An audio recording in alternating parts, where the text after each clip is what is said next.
There's one thing in my life that I'm always prepared for. It's a discussion about movies, especially superhero movies. You know what I'm known for being prepared for? What is that? Snacking. Snacking. I'm always on time. I'm always ready to snack. His nickname at work. Snacky. Snack Attack.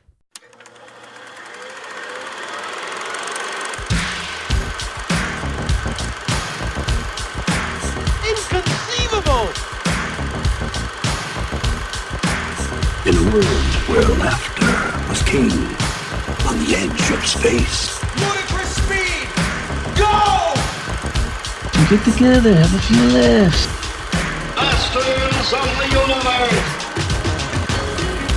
Snack Attack. That's great. Snack Attack. I'm Ron Davis.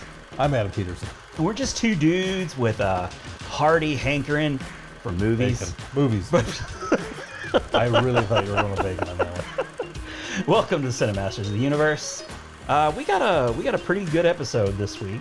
We got a lot of things to unpack because, well, for starters, we have the conclusion of what? You haven't seen that? Yes. Where I talk about Willow, and you're going to be talking about Cowboys. Midnight Cowboys. just Cowboys. You're just going to Cowboys. talk about your love of I Cowboys. was talking about Cowboys. Inappropriate. And then we're going to have a nice discussion on like the evolution of superhero movies.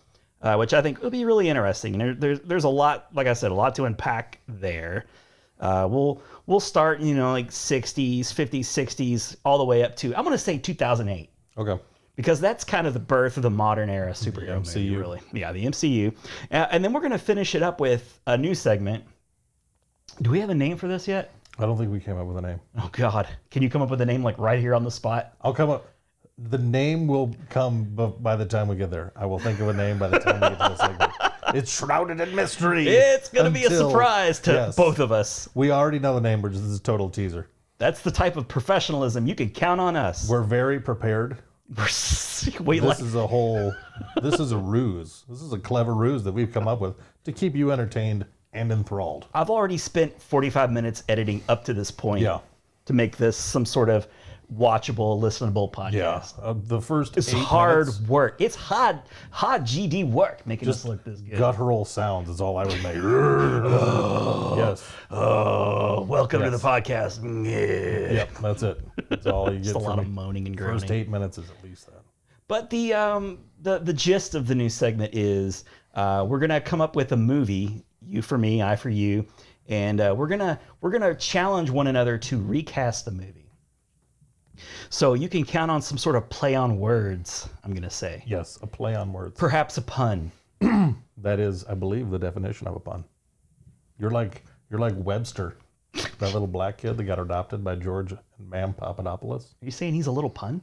No, he's a Webster, and he that kid wrote the dictionary. Oh, You didn't know gotcha. that little black kid, Emmanuel Lewis, he wrote the dictionary. Hey, Adam, Hey, guess what my favorite snack is?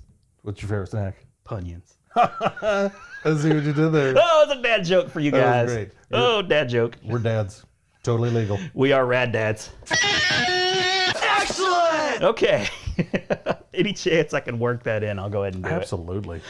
All right, so we'll get things kicked off with what? You haven't seen that? Yes. And I'll go first.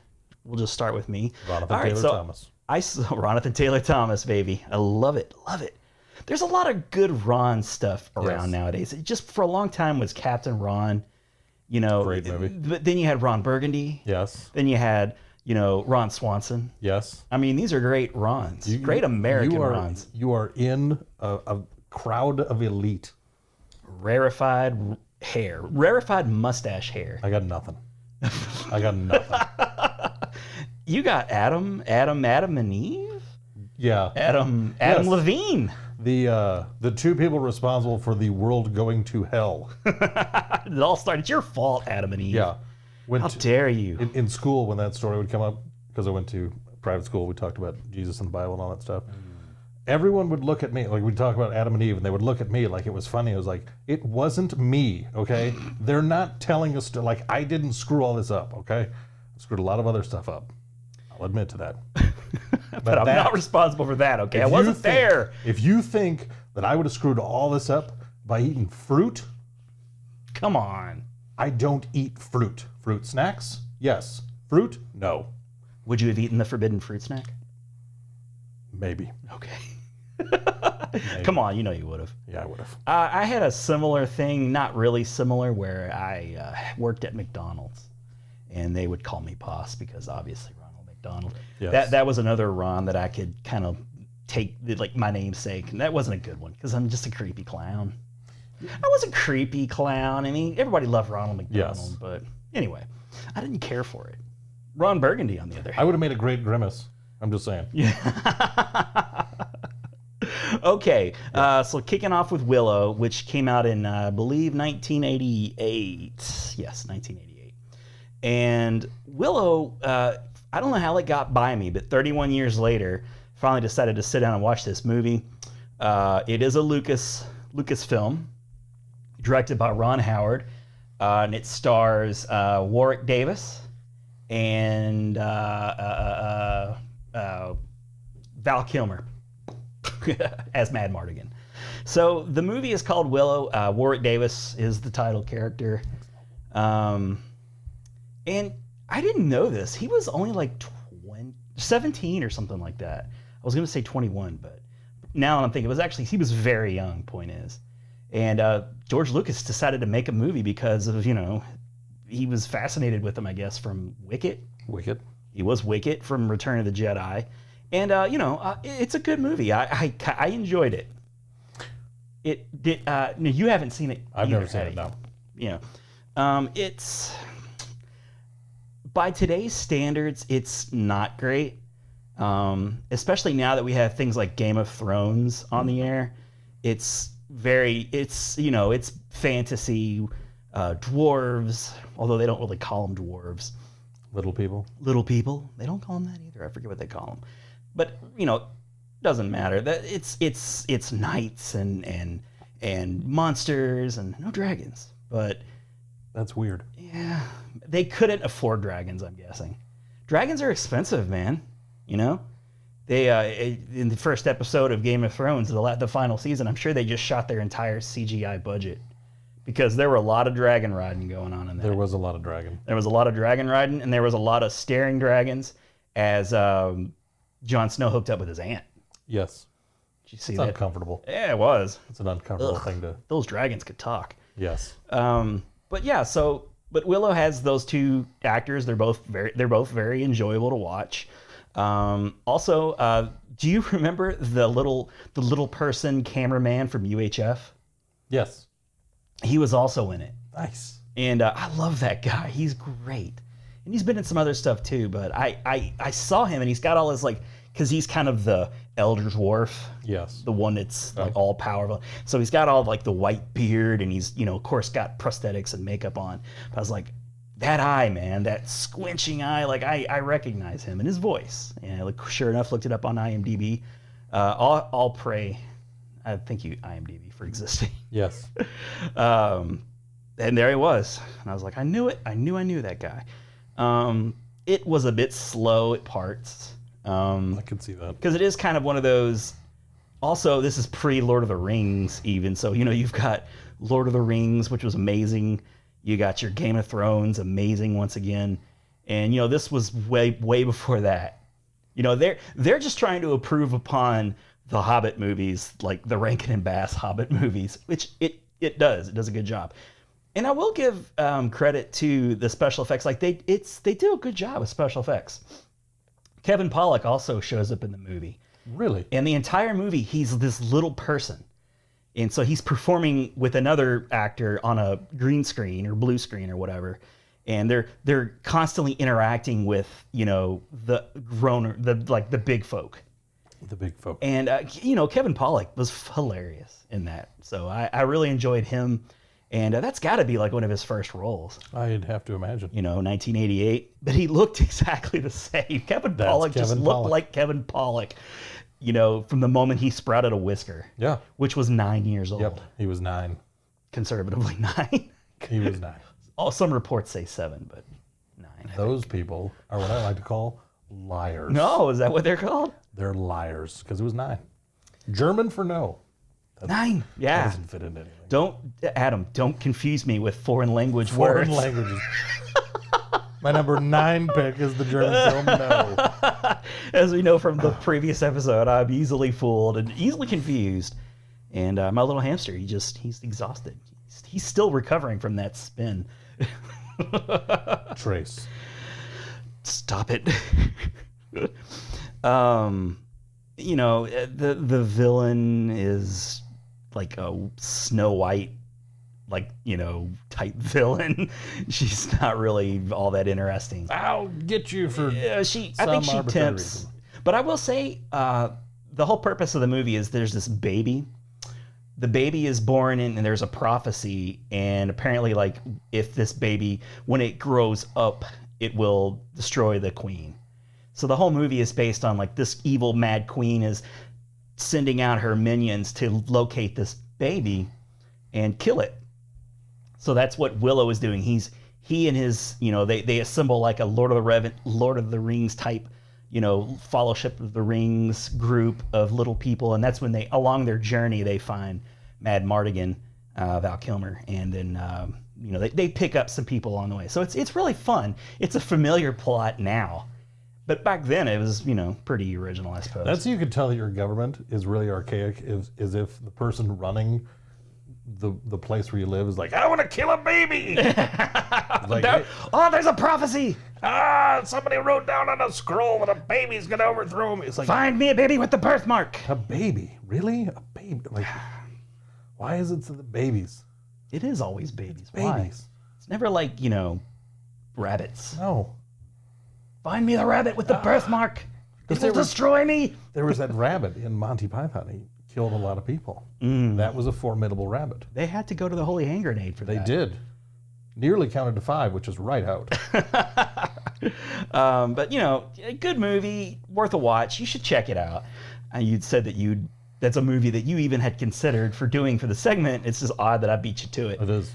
But, you know, it's a Lucas movie, and the effects are good. The effects hold up pretty well, surprisingly. It's the story, and they didn't have all the effects they have nowadays. You know, you give Lucas, like, today's effects and, you know, give him, like, a Lord of the Rings budget, it would be even better. He'll be floating pears around all afternoon, slicing them up with his hand. Oh, you know, that green screen, he loved it. Blue screen. He likes the blue screen. I don't know what he's got against green. George Lucas. George Lucas. So, yeah, I recommend it.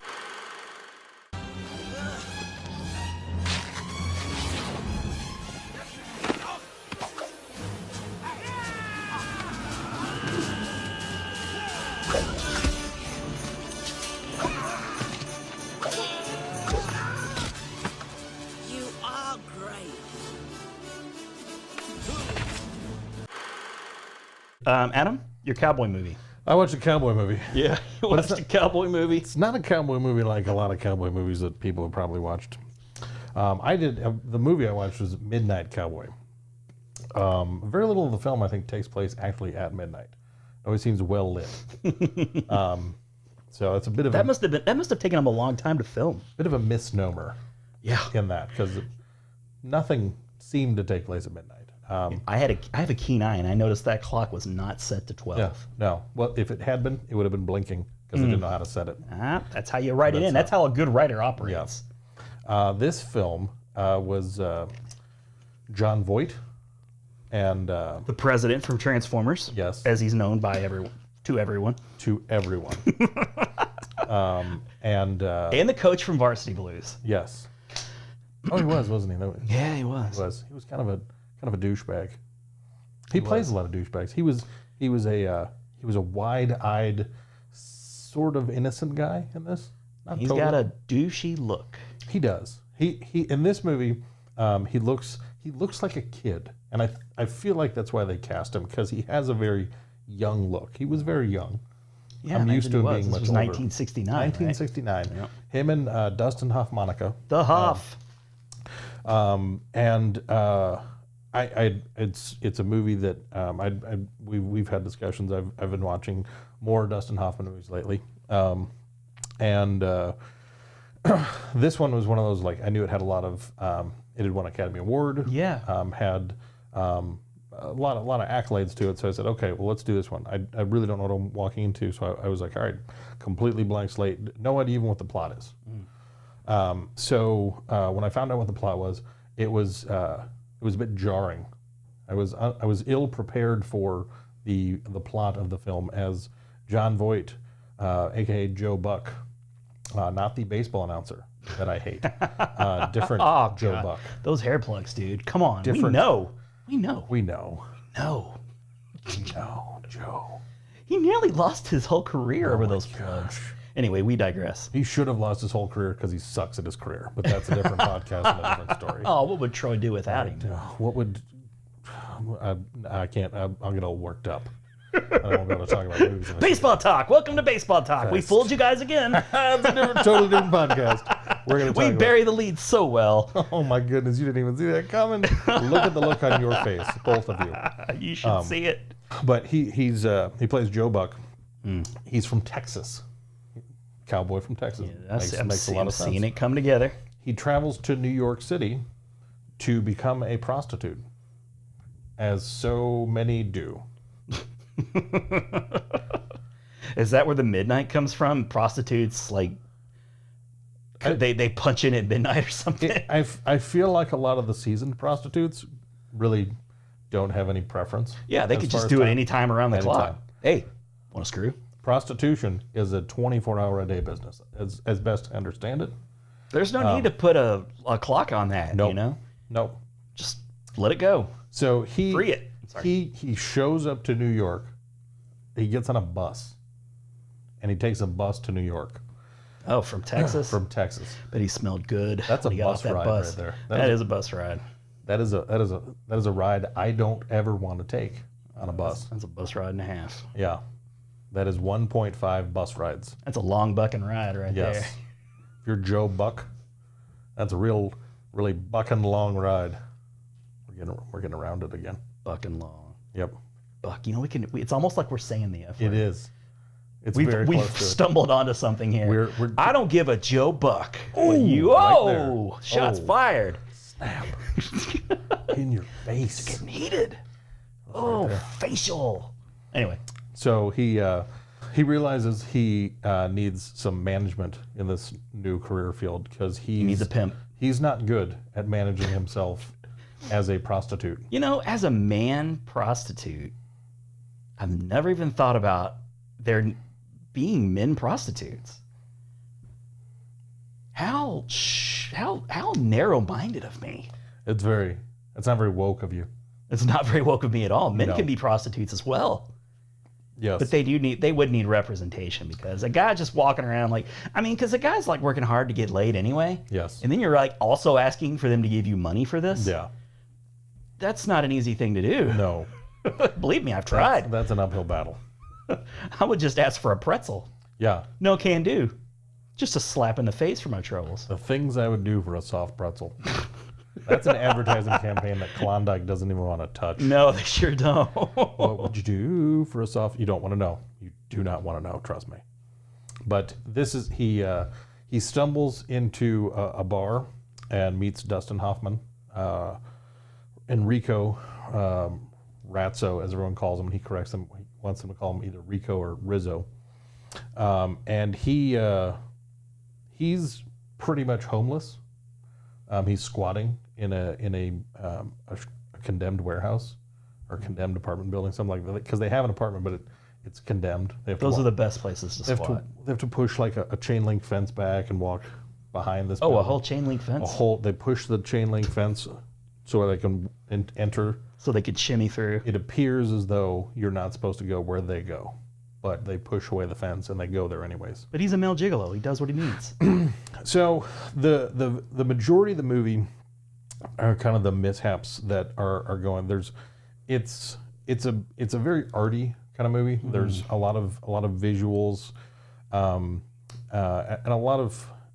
It's one of those movies. There's some movies that are gratuitous for being arty movies that seem like it's like, oh, we're going to study this in film school and we're going to. Yeah, there's kind of like a cliche art house type Yeah, film. Like, and you're like, it's- that movie was arty. I'll see what they were trying to do. There's definitely some components in this. I mean, you're kind of it's late '60s going into the early '70s. Then there's definitely this narrative that they want to establish that for the acceptance of homosexuality in mainstream pop culture. I did find it to be really interesting because they would have these dream sequences. They could be daydreams or they could be actual dreams. They're visual and they would fire off images really quickly, black and white, color, and there's a lot of imagery that you're working with, and you could pull out what they're trying to get at, and it was very interesting because at a couple of these, there were either 2 or 3 times throughout the movie where I recognized someone doing blackface, which in today's 2019 woke culture would be very offensive. Even in 1969, it's kind of 1969. I think it's one of those. I mean, you're New York. You wouldn't probably see that as much. And having the Texas perspective, I mean, you got that Southern perspective. It's not as hard to kind of weave its way in there. Just the South, sure. And it wasn't prominent. So it wasn't like it was just one of those like it's real quick and in the background. I think once when I was aware of it, it was really interesting to me because there was this juxtaposition of in this 1969 universe where they filmed the movie, you have a couple sequences where you're seeing blackface, and I'll apologize in advance for using the term faggot, but they use the word faggot repeatedly in the movie as a derogatory term for homosexual people. And God, you were supposed to get the trigger alert. I know, I should have. Trigger alert. Okay, anyway. But the whole, what I found to be really interesting is these things, while in 1969, the film was rated X. It was the first film ever to win an Academy Award at being rated X. Wow. It was kind of a precursor for Clockwork Orange and a couple others that were received the X rating, because primarily at that time, the only movies that were getting rated X were pornographic films. Right. So for something that was supposed to be considered mainstream, you would go to a regular theater to watch it. To be rated X. So there were like homosexual undertones? There were homosexual undertones. And instant X right there. Yeah. And so in this 1969 world, here's all these things that are taboo, and it's all the homosexuality. Well, you fast forward to 2019, the partial lens that I'm watching this through, and I'm thinking to myself, in this day and age, watching it, people wouldn't even, they would notice and move on from the homosexuality and be far more concerned with the language and the blackface. And I just thought it was really interesting here in 1969. It's not like they're inundating the film with blackface, but it's there and the language, and that doesn't seem to be a huge deterrent. People are praising just because you don't like it doesn't mean it wasn't happening. Yes. Yeah. And then 2019, you're watching it and you'd say, okay, people wouldn't bat an eye at the homosexuality, but they would be so offended by these other. I just thought it was really interesting in that respect. Yeah. Because I've never watched it, being able to try and kind of simultaneously watch it through both lenses. It's tough to watch a movie through a current day lens for a movie that old. Yes. And so it's one. I mean, I know a lot of times we'll get to the point where like, okay, do you recommend people watch it? Yeah, dude. What do you say about that? In this instance, it's one of those where if you're in the mood for an arty kind of movie, if you're in the mood for, I would say to get somewhat of a vantage point of historical movie representation, there's a lot of interesting aspects to it. At the end of the movie, I wasn't sitting there like, wow, I can't believe I wasted all this time. Yeah. It was an interesting film. The ending to it, I really enjoyed. The film in dealing with, it seems like it deals with relationships from different perspectives, and what I felt was really pretty endearing was the relationship that develops between Jon Voight and Dustin Hoffman, and how that at the end, I won't give the ending away just in case people do want to watch it. 50-year-old spoiler alert. It's a 50-year-old spoiler alert. If you want to watch the film, damn it! I was on my way home to watch it. Here is your spoiler alert, because you know what? I am going to ruin the ending. So yeah, go ahead and ruin it. So in the end, Dustin Hoffman, he'd always want to go to Florida. And throughout the movie, he has pneumonia, won't go to a doctor. He gets sicker and sicker and sicker. And so he's basically literally on his deathbed. And he says, no, just put me on a bus. Put me on a bus to Florida. I want to see Florida. So he and Jon Voight get on this bus. And it's like the last 4 minutes of the movie. And the final sequence of the movie, John Voight, it's interesting. He's gotten off the bus at one of the stops. He's changed his clothes, so he no longer has his whole cowboy garb. He's just wearing regular clothes. They're in Florida. And he starts jerking off Dustin Hoffman? No. Oh, okay. Thankfully, that's not. I thought that was the logical conclusion to where the story was It going. seems like it, but it's not. Okay. He gets back on the bus at one of the stops, and Dustin Hoffman's crying because he pissed himself. Because you're looking at him and you could tell he's barely hanging on. He's not well. He's not well. And that John Voight doesn't bat an eye. I mean, like at this point, it's like there's. Well, they're bros at this point. Yeah. It's really kind of endearing because he makes a joke to try and make Dustin Hoffman laugh. And then I think they make one more stop, and then he gets back on the bus, and he's trying, he and Dustin Hoffman are sitting in the back of the bus, and he says something to him like, "We're almost there," this or that, and he realizes Dustin Hoffman has died. He's laying there, he's just slumped over. They stop the bus driver comes back, he's like, he's dead. He asks him, Can't have a good dead guy on the bus. Yeah. Right. And he's like, well, we're almost there, let's just ride it out. So they start it back up, and they're riding, everyone's looking to try and see what's going on. And he scooches closer, he puts his arm around him, and he just holds on to his friend who died. Man. And it was in this whole movie where everybody's trying to search for where they belong, how they interact with other people, the relationships. It was so interesting and endearing to see these two at the end. It's like they found each other, and there were implications that the relationship could have been of another nature, but it really just seemed like they were two people that found each other in places where they needed to be in life, and they connected, and it was meaningful. And I enjoyed that. I thought it was an interesting and good punctuation mark to a film that had been pretty arty and pretty heavy with other imagery. It was just nice that it kind of ended on this down but kind of sweet note. So a lot sweeter than my proposed. Than what you had. What you thought that. I thought for sure that would have taken a hard left. It was a bit of a swerve. Hard left at the end there. Like, hard left. That's what they call a hard left in the. That's a hard left. Hard left in the industry. Oh, easy. Hey. So yeah. Recommend. It's a conditional recommendation. Conditional recommend. Okay. If the stars align and that's don't come at him if you watch it. If you watch it, you're like, this is horrible. The blackface and gay talk. It's like, I told you. All that F talk. I don't like it. Yeah. They say the F word. Both of them. I just love the idea of like a woke cowboy. Like, I don't appreciate all that F talk. I don't like that you're calling people what used to be commonly referred to as a bundle of sticks. That's a derogatory term, and I don't care for it, son. Wilford Brimley? Wilford Brimley. I'm Wilford Brimley, and I have diabetes. Hurts me to pee, and that causes me to be short with my family. Listen! Get the cash. Remember that lady in the penthouse? Get the cash. Those rich ladies write out a check a night, and in the morning they call the bank and stop payment. Go ahead. Watch the car. Go on. Okay. So yeah, we'll go ahead and move on to let's do it. But superhero movies, yeah. How we're gonna break this discussion down. We're gonna talk a little bit about some current superhero movies. We're gonna have a little bit of a light, spoiler-free discussion about two recently released movies, Shazam and Captain Marvel. Yes. Just quick impressions, really. We're not going to spend a whole lot of time. I liked them both. I did too. That's it. Moving on.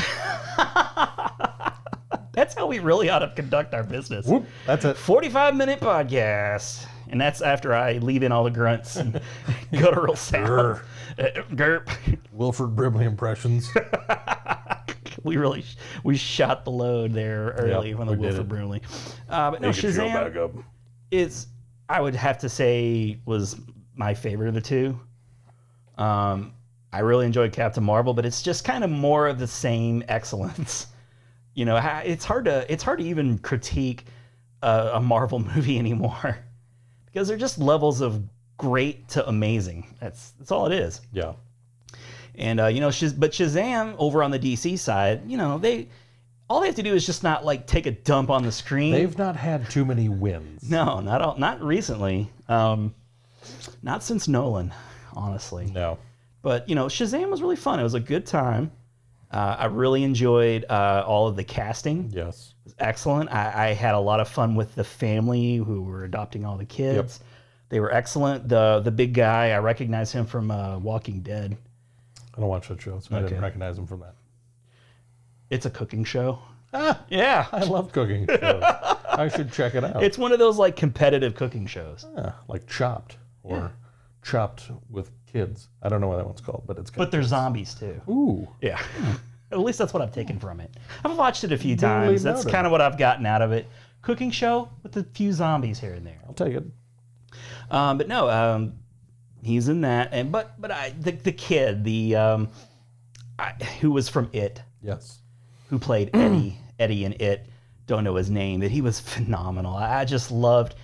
What a really talented kid actor. He's fantastic. What was the one line? It was hilarious. He's like, He's like, I know what you're thinking, foster kid. crippled foster kid. He's got it all. Yeah. It was just the way he delivered that line was really like led me to believe like, oh, this kid's gonna be around for a while. He's gonna be around for a while. And who's the main actor who played Zachary Levi? Yeah, Zachary Levi, who's had a strange career. Like he's done a lot of voice acting. I know he's a Flynn Rider in the Tangled movie and the show, and of course he was on Chuck, which was a pretty hilarious show. Really, I'd watched it, a lot more in the first season. Kind of tapered off. I don't know how long it lasted, but it was a good show, and I enjoyed him in it. And he's just great in this. He's a fantastic actor. I think everything I've seen him in, I've enjoyed him. And I agree. Like there are people who they compare it to like Big. Yeah. For sure, I can see that.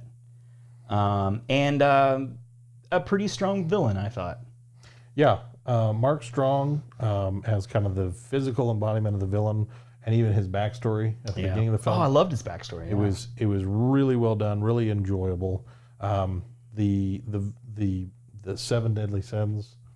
Yeah, that was neat. That was neat. That was cool how it was handled.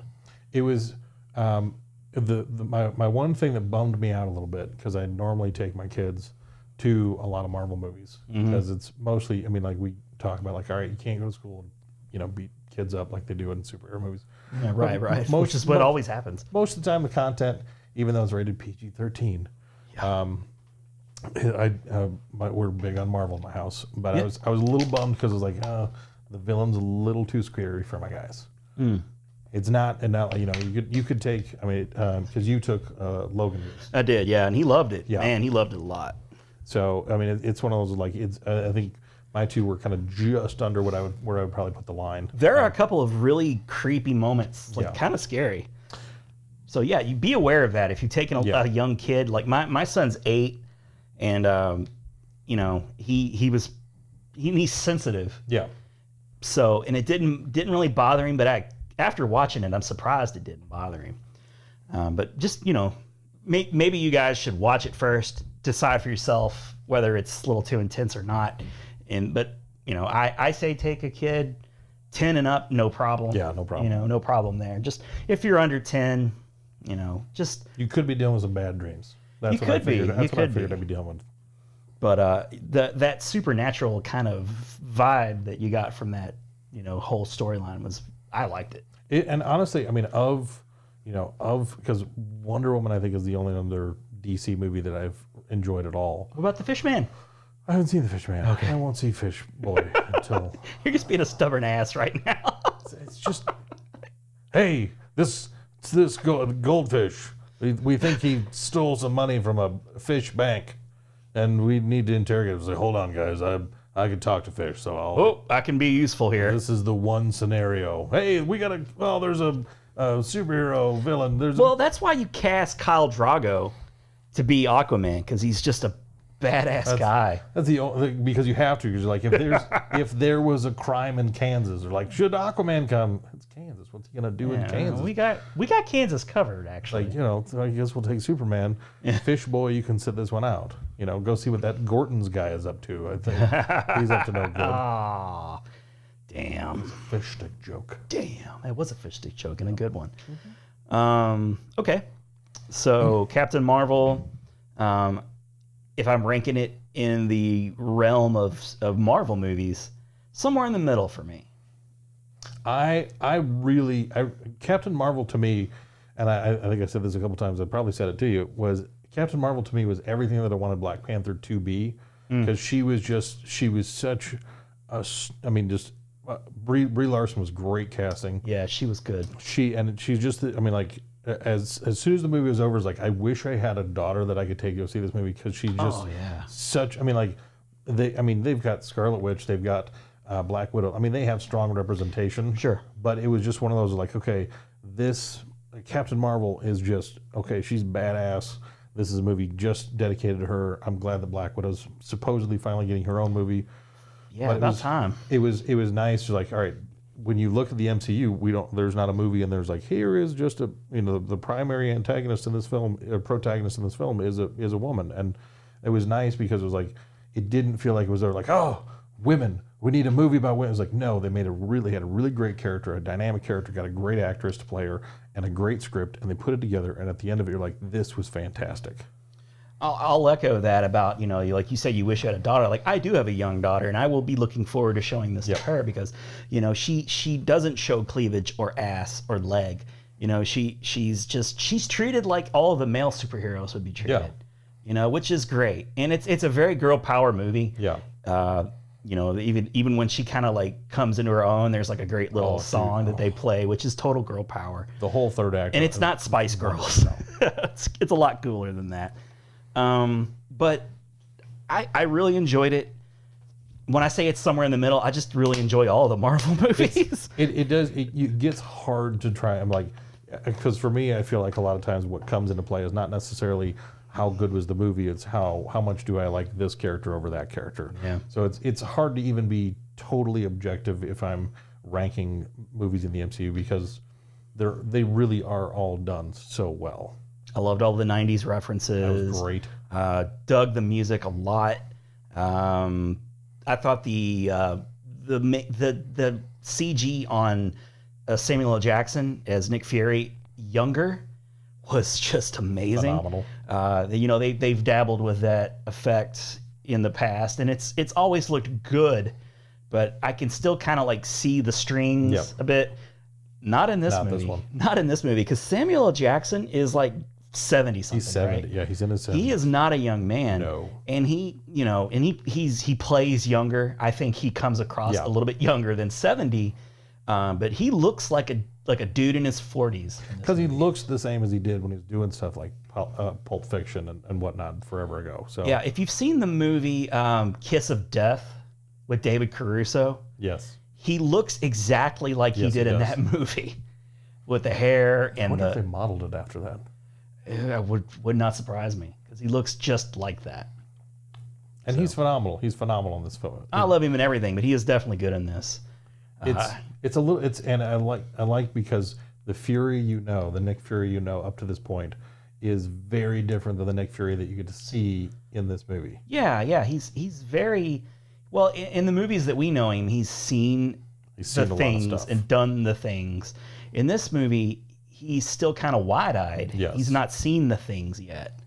So, and Coulson, you get a little bit of Coulson as well. Coulson. Just a little bit of Coulson goes a long way.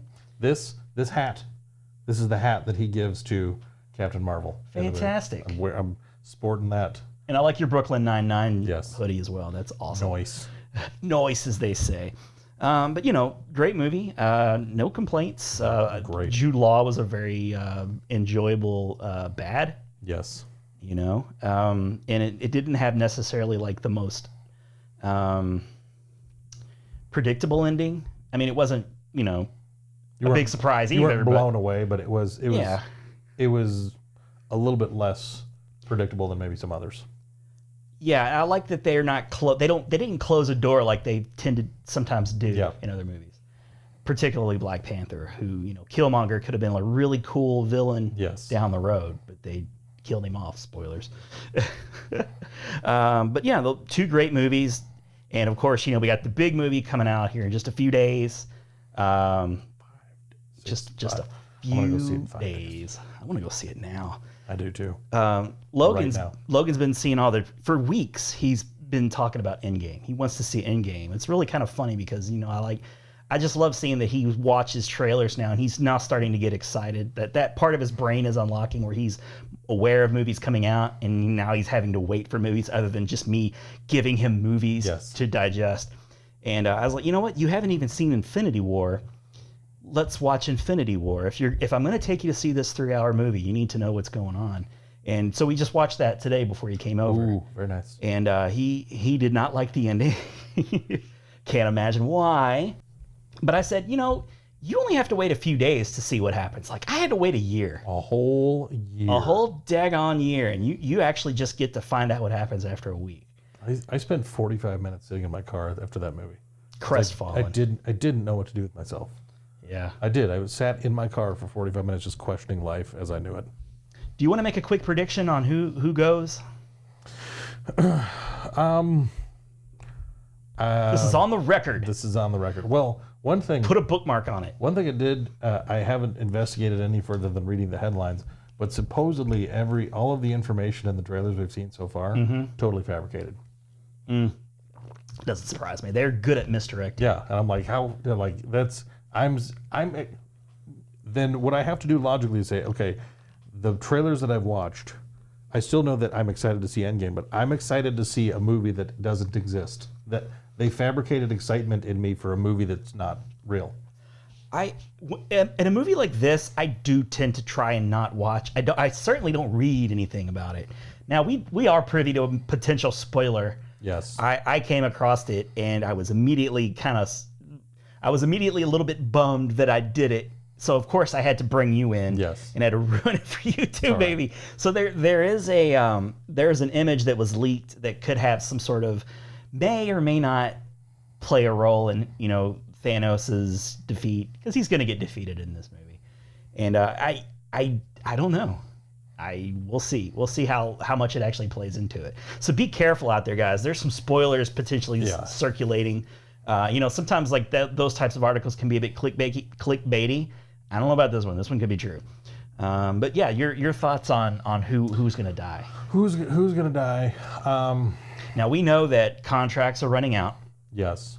Robert Downey Jr., Chris Evans, and Chris Hemsworth. Yeah. Those three guys have been very vocal in public for the last several movies that they're done. So with that said, I think you get the most emotional response out of Cap dying, and it would make the most sense. Like Tony dying hurts. It hurts. It's a real dire note, but and it's not that Cap doesn't have a reason to keep going, but like Tony has Pepper, and so that leaves kind of that bitter taste in your mouth. Like if Tony goes, then it's kind of like they were gonna have a family, and there's all that. And I don't see Thor kicking it. I mean, he was really the only one who had a chance to go up against Thanos. So it feels like Cap is the one that's gonna die. That bums me out the most, but it feels like he's. I mean, you're probably gonna have. I mean, Vision. I don't know if he comes back or not, but yeah. I mean, Vision kicked the bucket, and that one seems pretty permanent. It does kind of, yeah. And I mean, I could see some of the, there could be a handful of. Because he didn't fade away; he just freaking died. Yeah, he just ripped the stone out of his. I mean, they could reboot him. I don't know. He's a robot. Suppose, yeah, that's true. That's true. They could bring him back in some capacity. They did a whole lot of work in upstairs. Yeah. Maybe they were backing him up. Yeah. Well, you never know because they're so advanced. He's on the cloud. He's on the cloud. He's in the Wakandan cloud. He's in the Wakanda cloud. Oh, it's so nice. But yeah, Cap I think will be the big one that bites the bullet, and that bums me out. But from an appreciation standpoint for what will make it the best movie, I think that will be the biggest Empire Strikes Back kind of moment, the biggest downer. Gotcha. So, so having just recently watched it, here are my thoughts. I actually do think Thor is going to be the one to die. I think he will be the one to take out Thanos because I think he's the one that's like he has the most personal, vested. He's so driven by rage and vengeance because of Loki and because of his pal who works. Yeah. So I feel like he's the one that is more that's going to be driven. Like he and Drax are similar. And but look, he is a god, so I don't know how that's going to work out. But I feel like there's a foreshadowed moment when Rocket's talking to Thor, and Thor has that speech where he's like, I'm over 100 and so many years old, and I've never been, I've yet to be defeated or killed. And I'm thinking, this seems like a foreshadowing kind of moment. And they thinking on that same wavelength, when he's holding the gate open so that the star can shine through him and melt over, it's like you do get a sense that there is a he's not infinite. I mean, he does have an ability to be physically. Well, he needed Stormbringer to bring him back. He's so weakened. Yes. So as far as Tony and Cap go, I think they'll both live. I am 100% on board with you with Tony. I think he will probably move on with Pepper. Yep. They'll have a kid. There'll be some sort of cute kind of send off to them. And I think Cap will move on, but it'll be a passing of the torch to either Bucky or Falcon. I want it to be Bucky. I don't actually have a dog in that fight. I like them both, but I don't know. I can't say who I would rather have. I do like the Bucky character. I feel like there's a little bit more, backstory with him. Could be a more interesting character. Falcon's not really all that interesting, honestly. No. But he is Cap's current confidant. He's been with Cap during the hardest moments most recently. Bucky obviously is his best friend. So it may go to Bucky, but I do think that they're not going to tear our hearts out and kill them. I do think they'll kill Thor. I think Cap and Tony will be spared, but I think the fight will just take so much out of both of them, especially Tony, because he's just been kind of mentally been ripped to shreds gradually ever since the Avengers movie. As Tony said in the last movies, like, Thanos has been in my head for the last 6 years or whatever. He there's been all these, with the failed experiment of Ultron, and and then the Accords, the Wakanda Accords. I'm trying to set it right. I just think that once he, and I don't think they'll pretend kill him in Infinity War and then kill him again in Endgame. I don't think they'll do that. So that's what I'm hoping. I think Thor will get a very heroic death, and I think they'll somehow bring Loki back because they got the whole Marvel show or whatever coming on Disney Plus. So they're going to have to resurrect Loki somehow.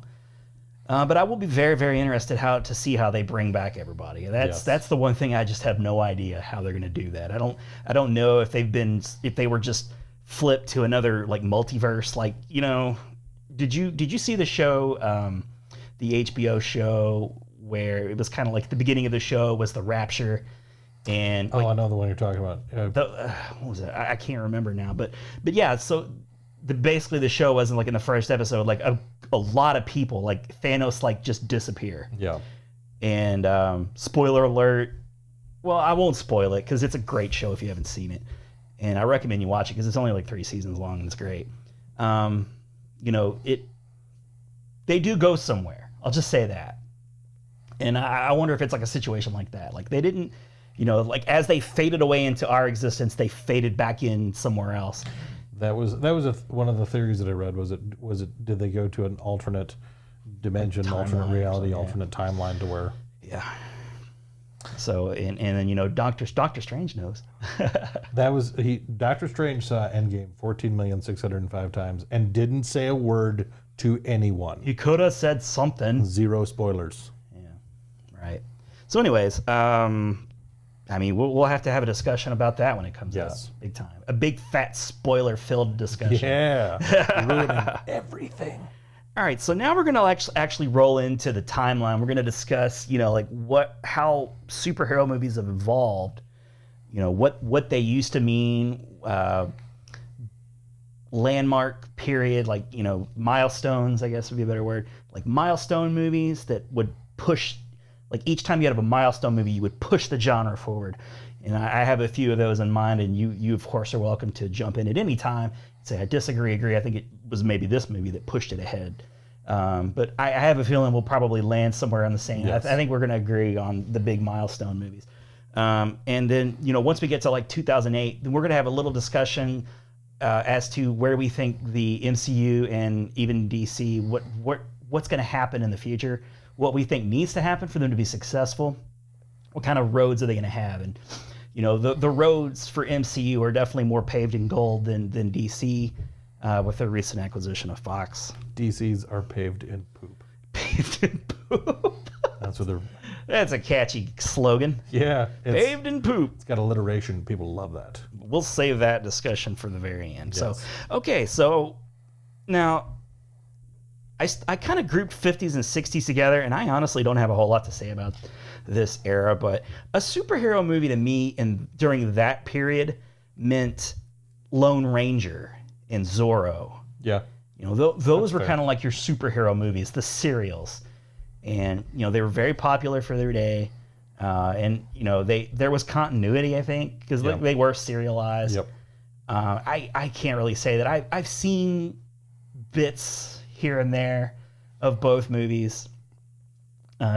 For sure, way before our time. Oh yes. And, you know, they didn't have the luxury of special effects and all the money to put behind it. So, you know, they were just Westerns and, you know, swashbuckling stuff. Things that they didn't have to pay royalties on. You know, like these are just probably you know, public domain type stuff. You could probably even throw in Robin Hood in that. Yeah, I know it wasn't a film per se, but thinking about that, expanding the understanding to be, okay, the evolution of this form of entertainment from just the comic books, superheroes, and from literary superheroes, but thinking about like The Shadow, which eventually did become a movie, Yes. and The Phantom, same thing also. Superheroes they existed in comic book form. Yeah. And in some TV. Yep. Because you had Batman 66. Yep. That really kind of was your only superhero movie during the 60s that I could find. And, you know, of course, like the Batman 66 TV show was really popular, just immensely popular.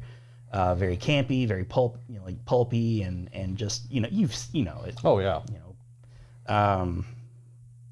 You know, they stood. They represented because I don't remember exactly when it was that the comic book code was instituted.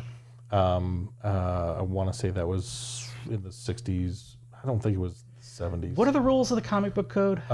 It was they had identified that comic books, ruffians and no goodniks and ne'er-do-wells. Ne'er-do-wells. I was wondering if that was coming You were out. waiting for the ne'er-do-well. I save it for the last every time. The ne'er-do-wells. Sweet ne'er-do-wells. It may have even been the 80s. I can't remember. I probably should have looked it up before I said anything. But what it was that comic book characters, they identified that they did a study of, I think it was like 100 kids or something. I mean, some ridiculous small polling of kids, and they found that all these bad, quote unquote, bad kids read comic books. So if kids were going to read comic books, they had to have the comic book code, and it was kind of a morality clause. Like they were going to stand for good things. They were going to leave a good impression on kids. And so, you know, you go back to the Batman of the mid-1960s. There's lessons to be learned. I used to watch when I was homeschooled in 7th and 8th grade, and when FX was first a network. It was very different than it is now. They showed a lot of old 60s shows. They had the Green Hornet. They had Batman was on there, a lot of other 60s television shows. But there was an episode I remember specifically where there was an immediate need for Batman to go somewhere, and he's getting in the Batmobile with Robin, and he's sitting there, and Robin's like, why aren't we going yet, Batman? And he says, we're not going anywhere until you put your seatbelt on, Oh my Robin. gosh. And so it's one of those, like, there was this heavy dose of morality. Like, Robin, have you had a poop yet today? yes. Are you regular, Robin? Try some of this fiber-rich muffin that I have here. It's a bat muffin, because everything was bad. Here's the bat shark repellent. for sure. So silly. But you know, lovely. Yeah, I mean, because it was kids looked up to these guys. Kids looked up to these characters. It was a Saturday morning cartoon show, really. And parents wanted, if kids are going to be so easily influenced by these guys, they wanted these guys to represent some sort of squeaky clean I mean, because Captain America in the comics, you know, during World War II, he represented the patriotism. He represented an ideal that people could rally behind. So as these evolved into radio and TV and then eventually movies. Yeah, radio, good point. Radio was huge. They wanted people to have something they could rally behind that represented a classic understanding of morality, or, you know, what was good and what was bad. And that's where superheroes started. So Okay. So yeah, but that's what Lone Ranger, Zorro. They were figures that the public could rally behind. absolutely. They always stood for justice and peace, and putting baddies, no good ne'er-do-wells behind. Ne'er-do-wells. Yeah, they would always get their just desserts. Yes. Or is that a good thing? You Which want just seemed desserts. unfair if you're getting just desserts. Yeah, like, no, they that's didn't all I give ever want to eat anyways. Just the desserts. just the greens they gave them. Yeah, you Just get all the greens. You get the vegetables. There's a cauliflower pizza crust. Wouldn't it be great if, like, at the end of an episode, he was just spoon feeding, the bad guy through like a jail cell. Here you go. Just chopped up liver. Here's food that's actually good for you, but I hate. Yes, I'm no gonna die sugar. of diabetes, and you'll be nice and strong. It's the Wilford Brimley. He's back. He's back, now, Wilford Brimley, and I have diabetes. Human Walrus. Okay. So we'll move on to the 70s. 70s. Milestone moment number 1. All right, hit me with it. Superman. My Christopher least Reeve. favorite superhero of all time, but the best representation of him to date. Christopher Reeve. Oh, no doubt. He's I a mean, national treasure. He kind of, really, to me, that's the start. Superhero movies started in earnest in 1978 with this, Superman. With Superman. It was a huge phenomenon, big box office success. Made a huge star to Christopher Reeves and Gene Hackman. Margot Kidder. Margot Kidder, Before she went crazy. Before she went crazy. But I think the movie still stands up pretty good. It does. And Christopher Reeves was just like he stepped out of the comic book. Yeah, he was perfect for it. Yeah, really was. Now that was that Joel Schumacher? No. If you hadn't said Joel Schumacher, Was it Ron? No. A person directed that movie. directed that movie. And he didn't get to finish. There was the whole business where they were supposedly filming the first two movies together, and then you got half a movie and then another half. See if I can't think of the director before you find it on IMDb. I'm trying to think of it too. Just hear the guttural sounds again. This is amazing podcasting, you guys. You're just hearing. Richard something? Richard Donner. Richard Donner. He did the Goonies too. He did do the Goonies. You're very correct. But I think that was everything that came after Superman directly for probably a decade was held up to Superman. Yep. For better or for worse. You can't just continue to go back to the well, and they did. I mean, we're going to go through a list of movies here, and you're just going to be like, blech. Yeah. That's what passed for superhero movies. They were not great. So it was a milestone and then an immediate dip. Yeah. Because you had a benchmark, but you had, and not that anybody was spectacularly well known prior to it. Yeah, Gene Hackman was pretty well known. Gene Hackman had probably the best of Ned Beatty. Ned Beatty. He was known for squealing like a pig. Yeah. Which is that a good thing? He was very happy to be Otis. I'm sure. Yes. I'm sure. He was a good little henchman. He was great. I really enjoyed. And what was the assistant that Gene Hackman was always yelling for? Oh. Mitch Teschmacher! Miss something that? Yeah. Forget her name. What I enjoyed about him is he was such a likable villain. He was. He had a plan. He actually had a plan. What plan it was it a good plan or not, I don't know. But he was well defined. One of the things it's always bugged me about. It's one of the few things that really perturbed me about Superman. In addition to the fact that he can literally do everything, is the one thing that he's vulnerable to is rocks from his home planet that was destroyed. Maybe you can clarify this for me. Was kryptonite something that was sort of invented for this movie and that carried on canon, or was kryptonite something that hurt Superman even before? I think it was before, because I think they realized, and I don't know DC. I mean, I know Marvel comics. Okay, I read some comics when I was a kid. A lot of it came from, I collected comic book cards and watched a lot of cartoons. But if I remember correctly, and I don't have anywhere near as much DC, but Action Comics, where Superman started, they basically overshot it, and he was like indestructible. Yeah. So they had to come up with a weakness for him because they're like, oh, wait a minute, we don't have anything that can stop him. So when he faces bad guys, just gonna be like, yeah, this is really no problem, guys. How do you stop a god? Yeah. So it came after he was initially created, but I think it was before the movies. Okay.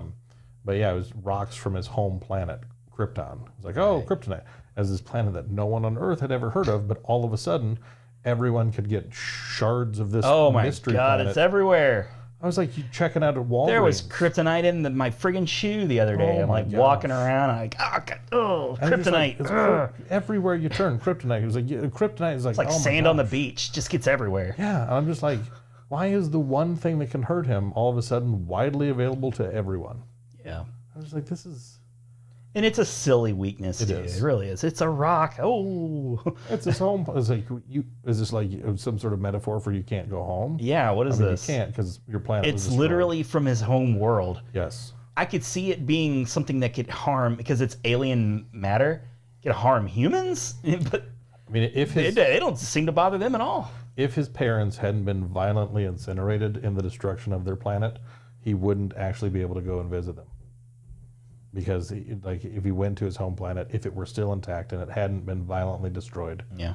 and his parents weren't obliterated, He wouldn't be able to go home again. then yeah, he probably wouldn't have left. That wouldn't make a lot of sense. No, for they him to wouldn't leave. have. They would. They Like, wouldn't the have. planet is fine. Let's shoot our baby to Earth. Yeah. Earth deserves our baby. Then they're just bad parents. But, he's just a baby on their planet. He could be a super god. Like, why wouldn't you shoot your baby? We need to shoot more babies out into space, is all I'm saying.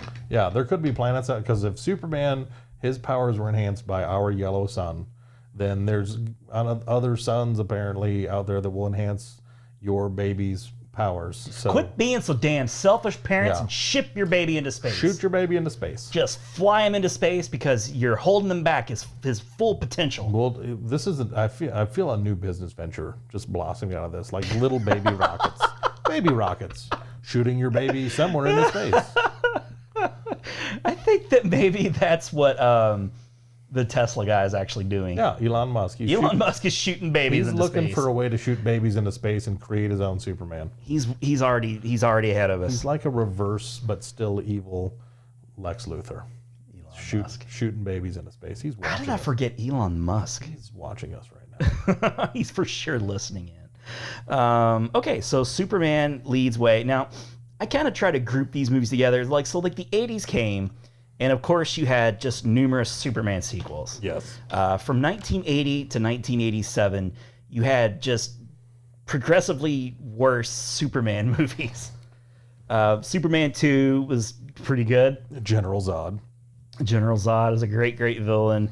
But Terrence it has those problems of having the two different visions, Yeah. two different traits, two tones of a movie. Yeah. That is a miracle somehow worked. And then 3 was awful, with Richard Pryor. Yeah. And then 4 was just a garbage dump. To be perfectly Golan honest, Globus is Superman. I don't even know if I saw the fourth one. Oh God, it was like Nuclear Man. There's a part of me that feels like I did, but I literally couldn't tell you anything about it. John Cryer plays some little surfer dude shit in the movie. It's just no good. I mean, as a kid, I liked it because it's just Superman. because it's Superman. But you can't objectively grade a movie when you're too dumb. It's just Superman. I'm gonna accept it. Also, early '80s, you had Flash Gordon. Flash Gordon Flash made a huge impression on what's his face from Family Guy. Oh yeah, Seth MacFarlane. Yeah. Big fan of the Flash Gordon. And I've never even seen Flash Gordon. Everything Oh. I know about Flash is because of Ted, basically. I don't know that I know I've watched bits and pieces of it. I don't know that I could say that I know that I've never intentionally sat down and watched it. Yeah. But I love the soundtrack. You It get is a some great good soundtrack. Queen soundtrack Yes. going in there. I'm very upset that in Bohemian Rhapsody they didn't even touch the making of the Flash. Yeah. They didn't even talk about the Highlander song either. Princes Princes of the Universe. Yes, God bless it, man. That was Great a badass song. Here we are. On to the wild. the princes of the universe. You should just put the whole song in right there. I'm putting it in right now. We are headbanging right now, and hopefully not getting a copyright strike. They didn't even talk about Adrian Paul the Highlanders. Yeah, You're overestimating my skills, man. Yes, God bless it, man. That's a badass song. Here we are. You could put like Adrian Paul right in between us. You're overestimating my skills, man. Oh, you got skills. Here we are, born to be kings. We're the princes of the universe. I have some skills. I can make a hamster appear, but I can't do that. If we had bills, you would use those skills to pay said bills. I know that as a fact. I appreciate it, sir. It's very kind of you. Very kind of you. But Flash Gordon, pretty. I'd say it's objectively bad. Yeah, it's got a cult following, but not for being good. Right. It's one of those, like, you can look like it's awesomely bad. It's an awesomely bad 80s superhero movie. But believe it or not, things get even worse. In like 1981, you have Condor Man. Oh yes, I remember Condor Man. Which I remember the car being kind of cool, but it's a condor. Yeah, and it's terrible. And I think it's a Disney movie, actually. It is a Disney movie. Yeah.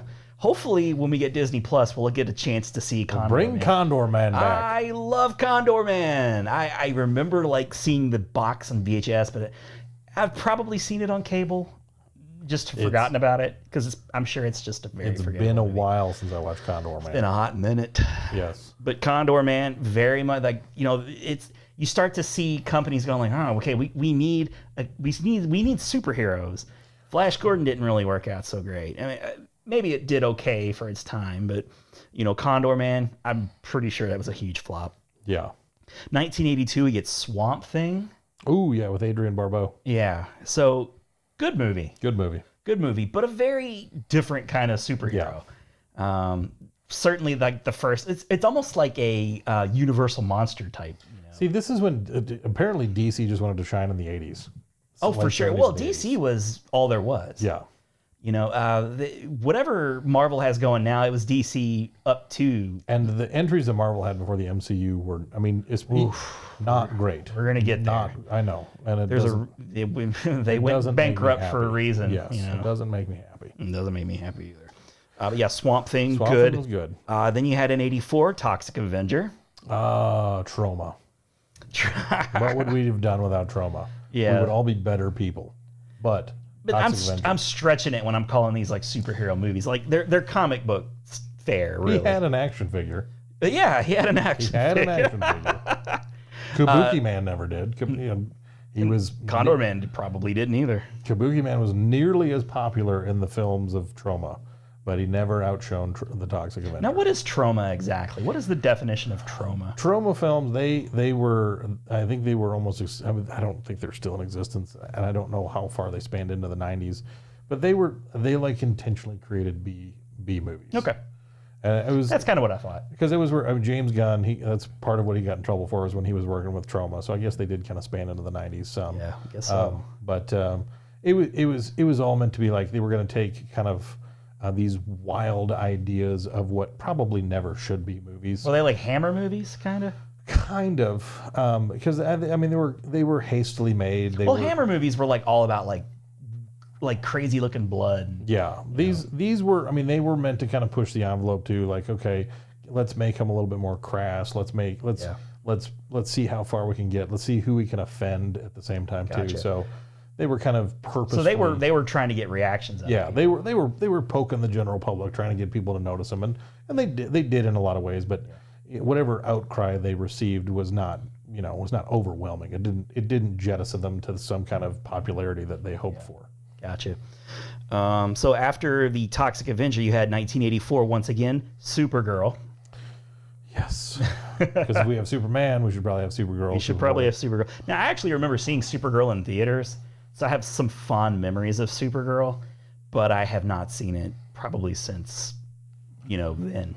They got that TV show about her now. You could watch that television program about Supergirl. No thanks. Yeah. You know why? Because it's this exact same character, just as a girl. Yeah, just as a girl, right? Then they made there's a dog in there too. There's a Supergirl was awfully darn cute though. I really enjoyed. She was cute. She was a lot easier on the eyes than Christopher Reeves was for a Speak for yourself, man. well, I mean, Christopher Reeves was a hunky guy. I don't know, when he had those glasses on, it just didn't do anything for me. Yeah, fair enough. Less said about Supergirl, maybe the better. Okay, here comes Marvel. Oh, Good old plucky Marvel is I know about to jump right in 1986 with Howard the Duck. Howard the Duck. But you know what? George Lucas directed this movie. So I know it gets a lot of shit, but I actually really enjoyed Howard the Duck. It's a fun movie. Jeffrey Jones is so damn enjoyable, and you gotta look at him pre whatever he is now. I loved him in that movie. I thought his bad guy, the alien, was just great. And the effect of Howard was pretty cool. The fact that he was a guy in a suit. Yeah. Well, it was it was a guy in a suit and with a lot of animatronics. Yes. And I like the voice actor who voiced Howard the Duck. Don't know his name, but he was good. And Leah Thompson, super cute. And also Susan Sarandon's husband. Oh yeah. Who's always trying to scan Ron Burgundy's thoughts. Tim Robbins. Very young Tim Robbins. But here's the thing.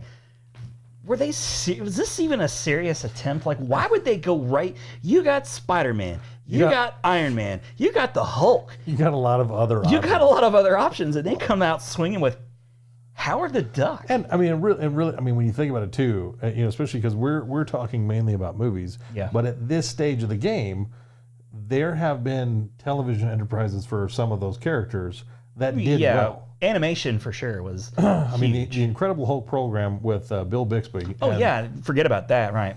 Huge thing. There was a Spider-Man action show. Wonder Woman too. Well, that's DC, but they had a number of entries into the Marvel universe at this point, not in film, but it is. It's kind of an interesting question. Howard the Duck is the first place you go to. You don't review, you think film is kind of like the crown jewel of your entertainment empire. Television is very profitable, but it's film, man. Film. And people loved the characters that had already been presented. So it's okay, we're going to go straight to Howard the Duck because we think people really want to see this wisecracking duck from another planet. Yeah, I don't know, man. That's just George Lucas after Star Wars just didn't know what the hell he was going to do. Because, and then he did Willow a couple years after that. But, it was popular with kids, even though it's very adult. It's very adult. It's very adult, like duck titties, in the beginning of the movie. You're just like, duck. Whoa. I'm going to say that again. Duck titties. Okay. That's where the movie starts. That's how it starts. That's how we're kicking that one off. And Howard's got rubbers in his wallet, and he's getting it on with. There's a serious departure there from the comic code. And it's funny too because Howard Duck's kind of made the cameos in the MCU, and Kevin Smith is supposedly working on either a comic or a cartoon version of Howard the Duck. That's in the works. Could be really funny, I think so. Yeah. But that's just to give you an idea. You're kind of scraping the bottom. That was expected to be a big hit. Yes, it was. You get George Lucas after Star Wars. And I think this is right after this. Had he done anything afterwards? Was this the first thing Lucas had done? Other than Probably Indiana Jones. He was, producing Indiana Jones, I guess. Well, and that's because the thing is even with Star Wars, he just directed the first one. He was involved obviously with Empire and with Return of the Jedi. Yeah. It was he wasn't directing those. So this is when you have George Lucas and you're okay, he's everything up to this point that George Lucas has been involved in has been pretty fantastic. Oh my God, yes. And they're so it's one of those things where I don't know the narrative behind it, but it feels I don't know if George Lucas just went in and was all right, I want to do this duck movie. Donald Duck's popular, Daffy Duck's popular, ducks are in, baby. Kids love ducks. Let me tell you, the kids today are into ducks. I've done research. And they're into the duck form, if you know what I mean. I've asked a number of children. I've driven around in a van around town, rolling down my window, asking children, what do you think about ducks? And the kids are all what? And they run away screaming, but it's very positive. But I got the gist of what they were saying. Yeah, they're so enamored with ducks that when I ask them about ducks, they just go into a frenzy. And when I wiped the mace out of my eyes, let me tell you, I couldn't wait to bang away on that typewriter. I knew I had $1 billion Howard idea. the Duck. The action figures are going to be astounding. Yeah, that's how Jeffrey Jones got involved in all this. Was he was driving around with him in the van. Oh, Jesus Christ. Oh, I went there. Ugh, sorry, Jeffrey. You deserve it. You deserve it. Yeah, Okay. you had that one coming. So yeah, Howard the Duck, popular amongst kids. There's a nostalgia for it, but Yes. again, objectively not good.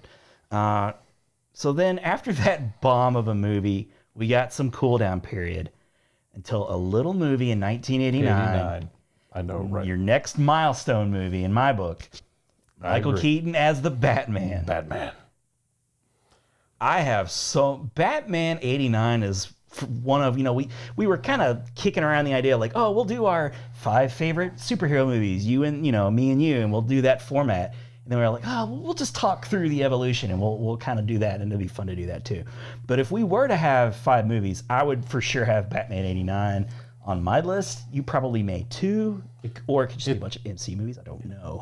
It's a hard one to ignore because it really was a game changer. I mean, as big as Superman was in the late 70s and then through the 80s, it wasn't necessarily obviously that Batman paved the way. He had a good foundation, but when he showed up, he changed the game. He changed the understanding of what a superhero movie was going to be. Absolutely. And Warner Brothers went all in on Batman. Rightfully so. In the summer of 1989, you could not get away from that black T-shirt with the yellow Batman logo. Oh my goodness, no. And in the marketing push, like Taco Bell, I remember like clamoring for those cups. Yep. I had just probably 6 to 10 of those Batman plastic cups. Loved them. You had in the merchandising. I mean, nowadays, like you'll walk into a Kohl's or a Penny's or wherever, there's just tons of superhero. Yep. Like Marvel, DC, you name it. But in 1989, it was just Batman. Batman everywhere. He eclipsed everything. He did. That's a good word to rightfully describe so. it. Rightfully so. They executed that movie very well.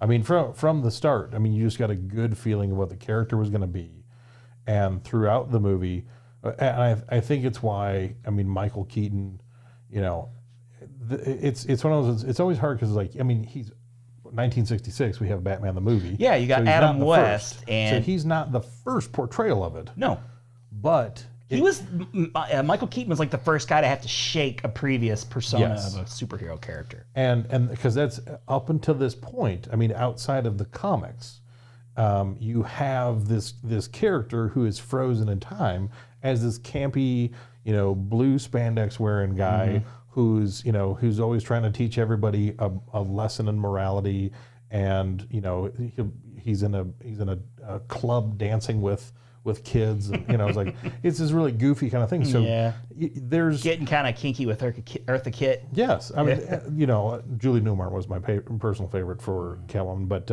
She's great.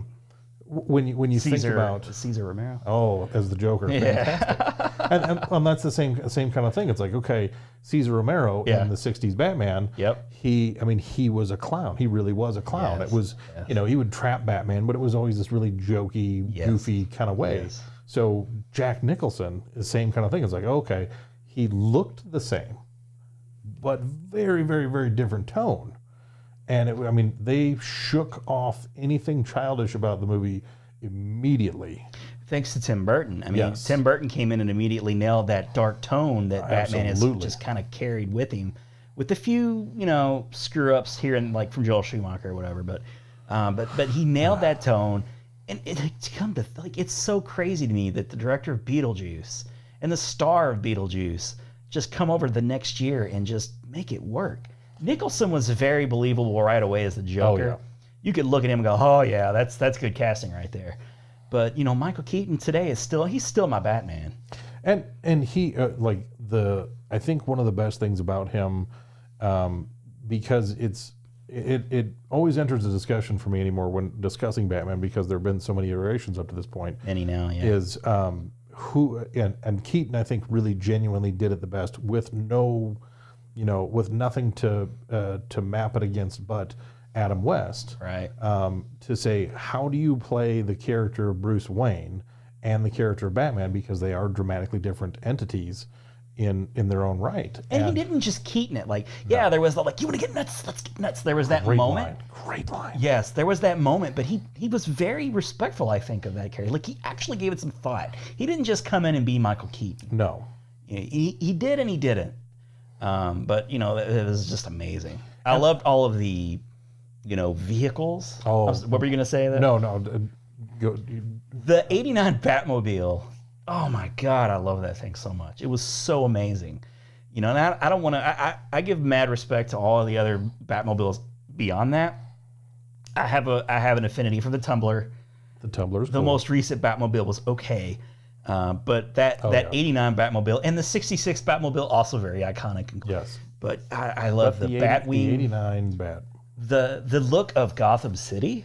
Oh, I was really, it was down and dark. Like it was, because it wasn't, It felt gothic. Like that defined what gothic meant to me. It really did. And there was so many aspects of it that just really, Tim Burton is famous for a lot of things, but I think you can almost overlook his contribution to the world of Batman, because Tim Burton didn't create Batman. Tim Burton didn't create the universe in which Batman existed. Tim Burton created the universe that we understood Batman. I don't even know for a fact that he wasn't a huge Batman fan. And I feel like he really wasn't. It doesn't translate from his persona that he would have been that, but everything that he really subscribes to as far as what makes him Tim Burton married so well with that emerging world. We're shaking off this campy, superheroes stand for everything. Because Batman really, in terms that you want to use from today's world, Batman is an anti-hero. Batman, he has his lines he won't cross. He's a necessary evil. But it's one of those things, like, he operates outside of the law. Right. Up until this point, and he still does operate in conjunction with Commissioner Gordon. And he is just a man. Yeah. What makes Batman so special is his intellect and his money, of course. But that's what makes him a superhero. And that was, and especially in that first run where you had Michael Keaton, then you had Val Kilmer, and then you had George Clooney. Yeah. He was definitively the most convincing, but I think especially as you've had a number of other really capable people go up against him. Yeah. There's something intrinsic in his portrayal of Batman that just has lasted. It's not just as like, oh, well, he's the first, so he's the best. Like, no, he really, really, really did the character well. Yeah. And, Vicky Vale, Kim Basinger. I don't know how to say her name. But my first crush, probably. I'd mentioned Jennifer Connelly in the past, but Kim Basinger. That was so hot. And it was a great heroine too. Yeah. And she was capable. She was not just this damsel to be rescued. She had moments where she was, but she was a capable female. She wasn't a protagonist, but she was capable. In some respects, she gave Bruce Wayne and Batman a little bit of a run for his money, which, I think helped categorize him as well. To where it's like, Bruce Wayne had this, this dangerous aspect to him that attracted. He could have any of the socialite kind of those, but he had this attraction to somebody that had a brooding nature as well. Yeah. Robert Wall was very funny in that role. That he didn't have a lot of screen time, but he made every minute count. Yes, he did. Jack Palance? Who played what's his face? You're my number one. Yeah, a guy. This is pre-Curly. City Slickers. Yeah, pre-Curly. He was magnificent. He was great. The guy who played Eckhart was great. Oh yeah. The sweaty fat, Yeah, just the disgusting. Just disgusting cop that corrupt on the take kind of guy. And the actor who played Alfred, that'll always kind of be my Alfred. He was great. He was just so good. God, he was just like the perfect little grandpa. And they've really experimented with the why can't I? What was his name? Alfred. Alfred Pennyworth. My brains were. Yeah, they really kind of he's gotten like more and more kind of badass over the now he's what's his face? Michael Caine. Or no, who was he? Oh, Yeah, no, Michael Caine was, in the Nolan movies, but I don't he count played them Scar and the Jeremy Irons. Yeah, Jeremy Irons, and I've liked them all. They've been good, but that Alfred seemed the most butlery of all. And Jeremy, I like Jeremy Irons. I do too. I really do. Yeah. And it wasn't the worst casting they could do. No. But it just didn't make any sense to me. It was just like. He makes sense as like a sidekick to Batman. Yeah. He doesn't make sense as a butler. Michael Caine's probably the best Alfred, honestly. He's as far as what he brought to the character. But he really elevated the character. He had that wisdom. Like Alfred kind of was like quiet wisdom. Yeah. But Michael Caine was really always there for the speeches. Yeah. So after '89 Batman, which was a phenomenon, I can't even one of the first VHS tapes I ever owned. That beautiful black box. Oh, then you had a sequel pretty soon after that in '91. You had 91. We'll just talk about the Batman movies real quick. We'll save it. We'll go into the '90s. I can't actually. We'd mentioned we got another failed Marvel property here. And I'm talking about Dolph Lundgren's take. This is not a failure. Not a failure. This is so not a failure. This movie is phenomenal. He went from He-Man to The Punisher. That movie was terrible. That movie was amazing. He rode a motorcycle in the sewers. The only thing, the one thing about Dolph Lundgren's Punisher that was disappointing is he at no point in the entire film has anything that has the Punisher skull on it at all. Could they not? Could they afford the name but not the most famous thing? He's apparently just a guy riding around a motorcycle in the sewers fighting crime. They very well could have just been making a movie about a badass who rides around on a motorcycle and just at the last minute got the Punisher. It's called the Punisher. Oh, the kids are loving this Batman movie. We got to get another superhero who's dark and broody. We got Punisher. We'll buy that for a few dollars. Yeah, because Marvel's desperate. They're still licking their wounds from Howard the Duck. They'll do anything. The bad guy it was the same guy. Oh my God, I don't remember that movie at all. He was the same guy. I want to say it was the same guy that was the bad guy from The Fugitive, the Frenchy kind of guy. Whatever, the guy that framed Dr. Kimball. Oh, really? Fugitive. I think it was the same guy. Christ. I gotta look that up. While you're looking that up, I would normally try and talk to kind of carry and make sure we don't have silence. Yes. But I don't know anything about how much you love the first Punisher movie. I'm not even sure that it was a theatrical release. It probably was for just the shortest period of time. But I just seem to remember. Lou Gossett Jr. too. I forgot about Lou Gossett Jr. Oh, Iron Eagle. Yes, Lou Gossett Jr. Now that's sad. Lou Gossett Jr. star had fallen that low. It is. It's the same guy. It's the same. It's the same guy. Well done. The bad guy from the Punisher, Gianni Franco, was the same guy, Dr. Charles something or other from. That would be James Franco's dad, right? I think so. Yeah. I think it was. That's James. confirmed. Don't even fact check that. Yes. I'm not even going to. Don't tell us we're wrong because we're right. We are always right. Always right. Always. But yeah, I don't ever. But yeah, the Punisher. I technically I own every movie that Marvel has ever put out on home video. Is that even available on DVD? It is. Okay. I had to have it imported, but I got it. Okay. I have it on Blu-ray. I think Marvel has like 50 movies that I own all of them. Oh my God. Just dedication. Because. And it was like when I got that one, I was like, oh yes. Because. And then immediately you were like, oh no. Of the Punisher series, that one to me, not the worst Punisher movie. Whoa. Interesting. I can't wait to hear what you think is the worst one. I would watch that one before I would watch Warzone. Okay. Now I haven't seen Warzone, so It's entertaining, but I would watch the 89 one before I'd watch Warzone. Interesting. And then in 1989 again, you're like, hey, don't forget about the Swamp Thing. You got Return of the Swamp Thing. Yes. Which, I remember not being that bad. No, it was one like it was in the background. It was in the background, yeah. It was overshadowed, unfortunately, because Batman and the Punisher were such huge successes. But because of Batman and its success, you got a whole bunch of movies coming out. In 1990, you got Teenage Mutant Ninja Turtles. Yes. Which would also be in my top 5 favorite. Yes. That movie is very faithful to the Eastman and Laird graphic novel. Just incredibly faithful to it. Great movie. Not so much like the cartoon. No. At all, which was surprising to me because I was so excited to hear this. When I heard they were making a Ninja Turtles movie, And, I'm like, I barely even know what, Ninja Turtles was. I just knew it from the cartoon. Yep. Didn't know about this history of it being in the graphic novels. But an insanely hard video game. Oh my God, yes, that game is just really not fun. Like, here, the seaweed. Let's make a game for kids who love these characters that they'll never in a billion years beat.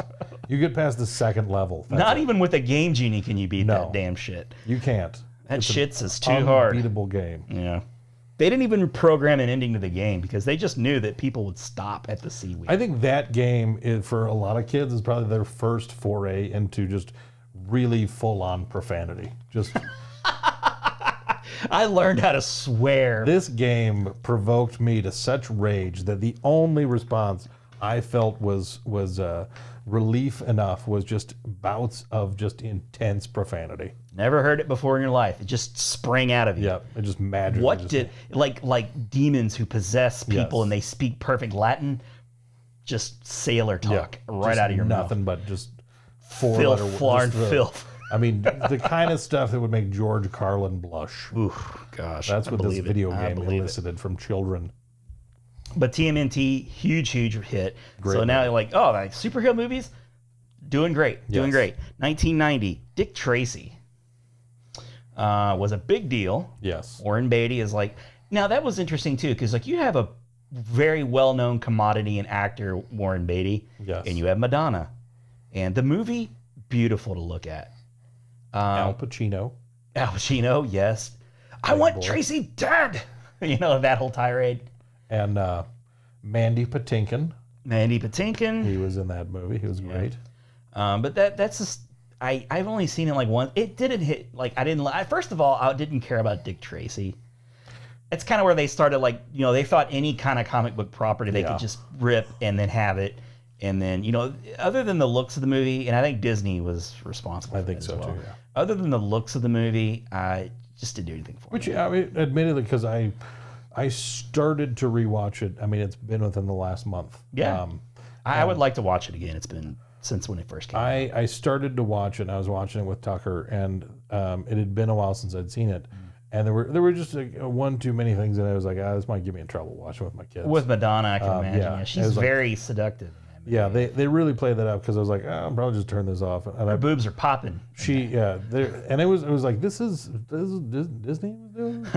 Well, this is Disney was they didn't know what they were doing. Like Michael Eisner's shaking it up. It's like we're rocking with Little Mermaid. Bring me Dick Tracy. Yeah, Get me Madonna. That's boy, oh boy, that's what little girls need to see. But yeah, it was little boys, little girls. It was discovering their self. Yes. It was a coming of age film for a number of puntastic. Yes. All right. So, but Dick Tracy, a success, but not a Batman level success. Not what they were hoping. So with that, you're like, okay, but we're not going to stop making superhero movies. No. There's money to be made. Captain America, I have that. Yes. And I think that was just a directed video release, but yeah, it was. It's a good footnote. You got to mention it. And not terrible. I own it. It's not. It's not the worst thing you could ever watch. It's far from the best, but it's not the worst. Now, does it have Red Skull in it, if I'm not mistaken? Yes. Not great Red Skull. A not great Red Skull. Not great Red Skull. And a not Chris Evans Captain America.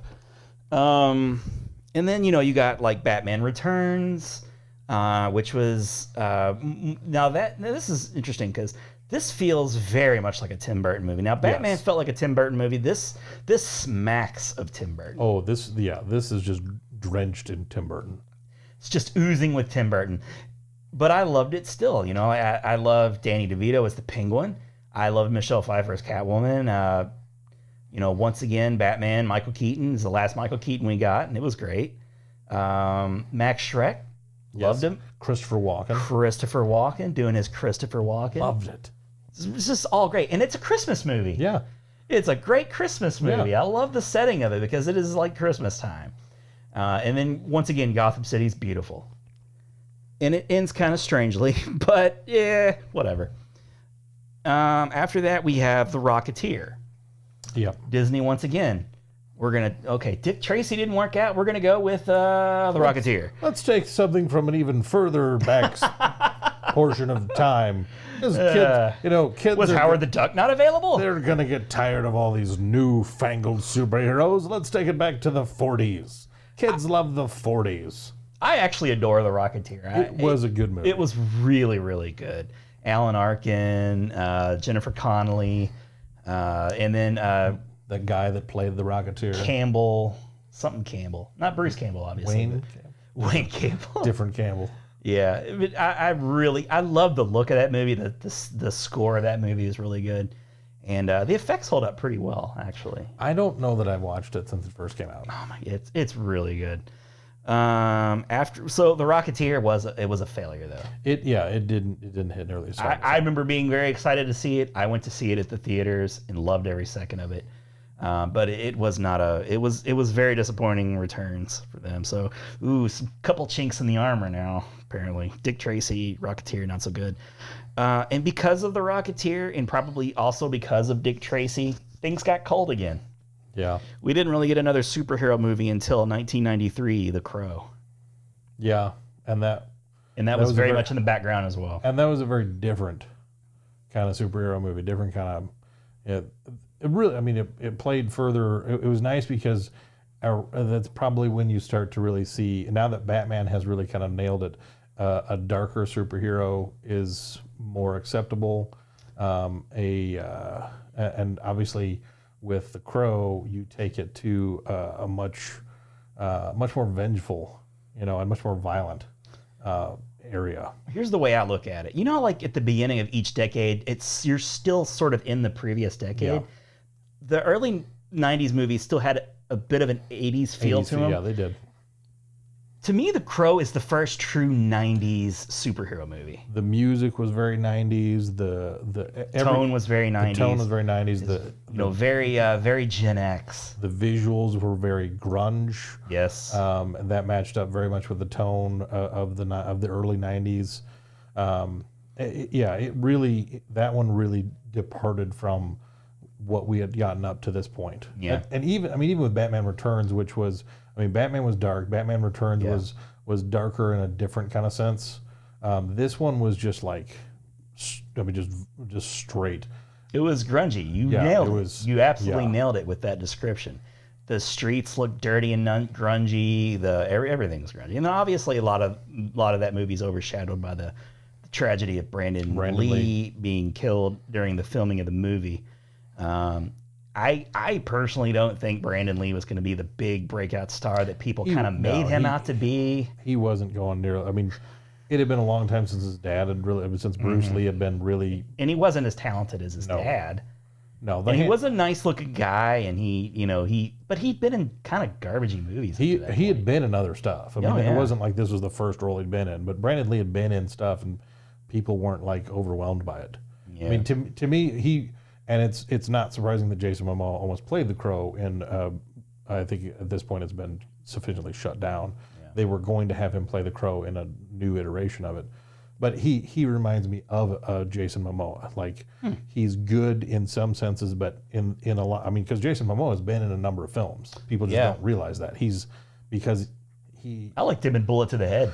He was good. He was good in Bullet to the Head. Yeah. I saw him in Once Upon a Time in Venice with Bruce Willis, which was a fun little flick. But it's one of those Jason Momoa just does not have a lot of range. Yeah, he doesn't have a lot of range, and so he doesn't have a lot of on-screen presence outside of something Fish Boy is. You won't even say his name. I started to. I was like, no, he's You Fish Boy. almost said Aquaman. I did. And I was like, he's Fish Boy. No, you don't. You don't even get the pleasure. He was great casting for that, because if you're going to have somebody play Fish Boy, Jason Momoa really just kind of hits that mark, I think. But one of because the Crow. I had a buddy in high school who was big into the Crow. Yeah. And it spoke to the 90s kids. Yeah. It really did. It was the superhero that because you had this divergence of in the early 90s you had all kind of these new, you had some of those goth kids. Yeah, he was what the goth kids were. He was what they were copying his look, really. Yeah. Hot Topic owes their entire existence to Brandon Lee and The Crow. And there was some great dialogue in that movie. There were some really great scenes in that movie. It was a legitimately good movie. Yeah. And not a lot of money behind it. Not a character that anybody would have recognized. No. But for what the hand they were dealt, they really made do with. They did a good job. The first time Ernie Hudson was really anything since the Ghostbusters. So The Crow came and went. Wasn't a huge hit, but it found like a cult following on DVD Definitely. and things like that, and a great soundtrack. Yep. Now in 1994, once again they're pulling from the the ranks of old decrepit comics. The Shadow with Alec Baldwin. Didn't actually see it. I love that movie. Is it pretty good? I really love that movie. I own. You're that not movie. even being ironic. No. It is a fun movie. Okay. I had action figures. Who knows what evil lurks in the hearts of men? The Shadow knows. Armed with quick-draw 45s, the mysterious crime fighter faces the evil Shawan Khan. But Shadow's hypno-eyes cloud men's minds. You will obey. From Really? the Shadow movie. Yes, Oh, wow. It was. I had the car that he uses. I had a couple of different action figures. It was surprisingly entertaining to me. I'll have to give that a try. Because I like Alec Baldwin. Is the Phantom on your list as well? Oh, yeah. With Billy Zane. Okay, Yeah, good. that was coming up. I kind of ruined that. I'm sorry. No, that's fine. You're fine. We can talk about the Phantom too. Because they were very synonymous for me because they came. You should listen to your friend Billy Zane. Yes. It was one of those. I'm I'm trying to think if I had any other real significant exposure to Alec Baldwin prior to The Shadow. Beetlejuice. But he was in a lot of heartthrobbing. Yeah. You saw a lot of Alec Baldwin's hairy chest. Yeah. Which movies weren't in your, scope, I would think. being a youth at the time. Yeah. That was not as much of my Alec Baldwin. But this. He was spending a lot of time hot and sweaty. Yes. This was a fun little because it was. It was interesting because I commercially don't feel like it probably did any better than Dick Tracy did. Oh, it did worse. I was going to say it probably did worse. It didn't get the marketing too that Dick Tracy did. It was because it was the same. It was the same thing. It's the same time frame. Yeah. It's when I was like, okay, nobody wants to watch movies from this time frame, but I guess it's just like the people that who were in control and were making the decisions. I guess that was their childhood, and they were just like not making decisions with their brain, but more or less with their emotions. I guess. I don't know. It was. I mean, it was a fun movie. Had let's see, Alec Baldwin played the Shadow. Penelope Ann Miller was. She's nice. She's good. She was the female lead. It had Jonathan Winter. He was the police chief in it, and he was. You mean Mork from Ork's dad? Yes. Awesome. He was. Or was it his granddad? I can't remember. I don't know. It doesn't matter. But he was in it. He was the police chief. It was fun. I can't remember the guy that played the. He was one of the Khans. He was a descendant of Genghis Khan. That was his antagonist. Okay. Ian McKellen. Ian McKellen was in. Sir Ian McKellen before he was a sir. Before he Yes. was Gandalf. He was Penelope Ann Miller's dad. He was the scientist that was creating the bomb for the bad guy, for the Khan. And then what was the guy? He was Ray Romano's dad on the TV show. I can't remember what his name is now. Frankenstein? Yeah, he was kind of his number two. He was his cab driver. Yeah. But it was I enjoyed it. Cool. I would definitely vouch. So you vouch for that. I will vouch for that movie. But it was once again the studio's taking a gamble on a superhero movie that's not paying off. After that, we have The Mask with Jim Carrey, which is really not so much a superhero movie as it was a Jim Carrey movie. Insanely popular, but not because it was a superhero movie. Well, and the comics were very different. The comics had a much darker tone. I mean, they played it up to match the Jim Carrey that everyone was loving in the box office. But the Mask, because he wasn't even necessarily known as the Mask until that movie came out. He had a couple other names that he primarily went by, but it was a similar kind of tone, but darker at the same time. Like the Mask was a little bit more violent, a little bit more intense than the movie was. I would love to see. The movie's very silly. Yeah, the movie's very silly, very Jim Carrey, very mid '90s Jim Carrey. And one of my least favorite Jim Carrey movies. I'll admit that. I did not like The Mask.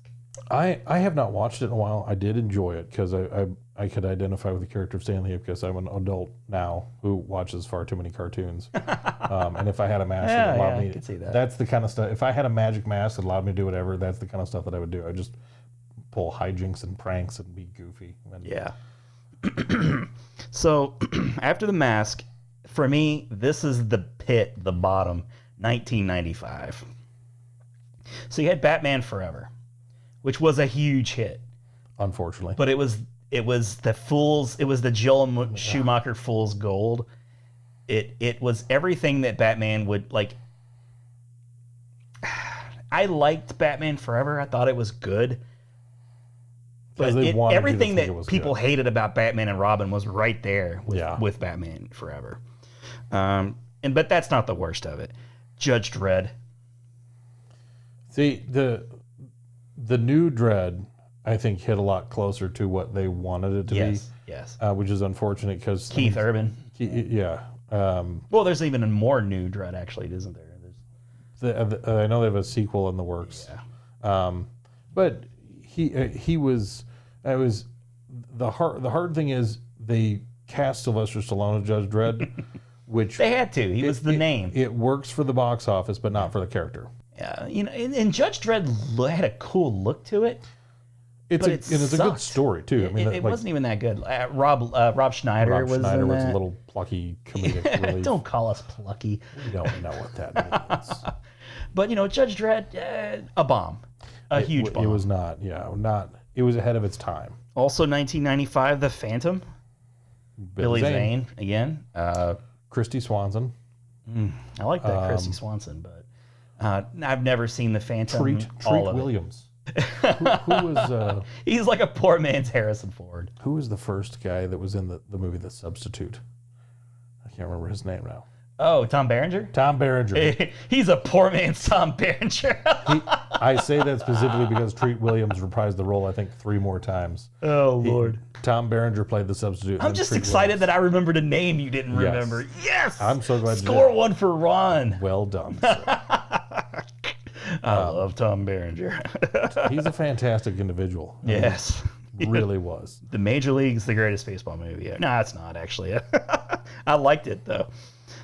But the Phantom, you saw it, yes, right? I did. I've seen it a number of times. You liked it? It was it was the same kind of thing. I'm pretty sure it was a radio serial from back in the day. It was, yeah. So and it was again same kind of time frame as The Shadow and Dick Tracy. So it called back to a lot of that. If you like that era of movies, something to watch, something to appreciate. And like for me now, they're fun to go back because like they were ones to me what they represented as weekends, because we rented a lot of movies when I was a kid. We went to a fair number of movies too. Yeah. And these are ones was like, they're not the huge blockbuster releases, but for me they were ones like, okay, this would have been it would have played well at home. Played well. It was like, all right, hey, we're gonna rent The Shadow this weekend. It's like a great definition of a rental. Like you'd see a movie come out, you're like, that's a good rental. Yep, these defined that, I think. And then you had Tank Girl. Tank Girl, which again, that was a departure from the standard fare that you were getting. That was a very 90s. Oh yeah, Lori Petty. I remember Lori Petty from that movie and that Bjork song, "Army of Me" or whatever. But I liked the look of the movie. But it again though, it's just superhero movies were in a bad place at this point. Yeah, they were. Nobody was lining up to see Tank Girl. No, unfortunately not. So 1997, another bad year. Of course, you had Batman and Robin, worst Batman movie by a mile. Yeah. And then you had Spawn, which was pretty disappointing. Because Spawn had a solid following. I mean, Todd McFarlane by 97 had really cemented himself. In terms of comic books, was there anybody hotter and more popular during this period of time than Todd McFarlane? He was in the mid to late 90s. He was really pushing the bounds visually. What people were looking at, story wise. I mean, because he was responsible for probably the most iconic Venom cover, the Lethal Protector. And so, like, some of those characters he was really defining in far more really adult terms. I mean, when you think about the kids at this point that have been growing up with comic books to this point, Spawn was kind of like, okay, you know, you could read the Spider-Man and the Captain America and the, you know, you could read all those that were still kind of, I mean, they had their own iterations that were darker and this and that, but they were, I mean, pretty mainstream, pretty safe. Spawn was one where you're like, okay, he's dealing with hell, and he's dealing with darker elements. Yeah. And the movie just didn't do service to what. Well, it's like a recurring theme to me in the 90s. Nobody respected the source material of superhero movies. They would pay for the name and just count on people coming in to watch the movie. It sucked, got no good word of mouth, and then was instantly done with. Yeah, the John Leguizamo as some interesting choices he made. I love John Leguizamo. Even though he is in the worst movie of all time, The Pest. The Pest. John Legua Minority Zamo. But he's so good usually. And I mean, really, what was the character that he played? I can't remember. The Violator. The clown. I mean, like weird-ass CG. The makeup job was good, and he owned the character. I mean, I'll give him that he really played the heck out of. He sure did. He was chewing scenery. It was a very, very interesting choice. I mean, like, it's almost like you could have put Bobcat Goldthwait in there and just let him do this. I would have loved that. I'd watch the crap out of that Spawn movie. That is a fantastic Bobcat Goldthwait too. Officially, anytime Bobcat Goldthwait comes up, you are doing, because that was fantastic. Right off the cuff, like, I don't have a Bobcat Goldthwait. That was wonderful. That's my Bobcat, though. That was wonderful. That is the teaser for our next. Thank you. Wonderful. Okay, yeah, I'll maybe have to do that. But yeah, like, and Michael Jai White as Al, whatever his name is. Yeah. And who eventually played Spawn. Mm-hmm. They were just, casting was not great. The CGI was really shit. I mean, like, this was the overdoing of CG that period of time where everything was going CG. Yeah, and it was not. I mean, they didn't have the talent, or the budget. Apparently, it was bad. It was really bad. It was a few months. It's been in the last 6 months that I rewatched Spawn, and I mean, it still holds a place for me because I love comic book movies. I love superhero movies, but. Again, it was the 90s were very much the emergence of the anti-hero, and Spawn fit that tone quite well. So I'm not surprised that he, in the late 90s, Martin Sheen was a great villain, a little over the top. I like Martin Sheen in just about anything. Yeah. So he's very watchable, just always. They're working on a remake, I believe. Okay. Which I'll be very. I wonder if Spawn has the juice, though. I mean, like. I think because the popularity of the anti-hero has reemerged. Mm-hmm. I think if they don't nail it, it'll be, I think, the end of Spawn. Okay. In a theatrical sense, but I think that they have people who care for the character enough, and I think especially, I don't know how much Todd McFarlane was involved in the movie. I have a hard time imagining he signed off on the final product being good, but maybe. Once again, the scene from Jay and Silent Bob Strikes Back, counting the money. Yeah. He's the kind of guy, like, I get the feeling like he at that time, I mean, like, height of his popularity could have very easily been cashed a paycheck, but now I think if he's involved in the new one, it'd be like, that one was kind of shit. Here's my chance at redemption. This would be my way to redo this and do it well.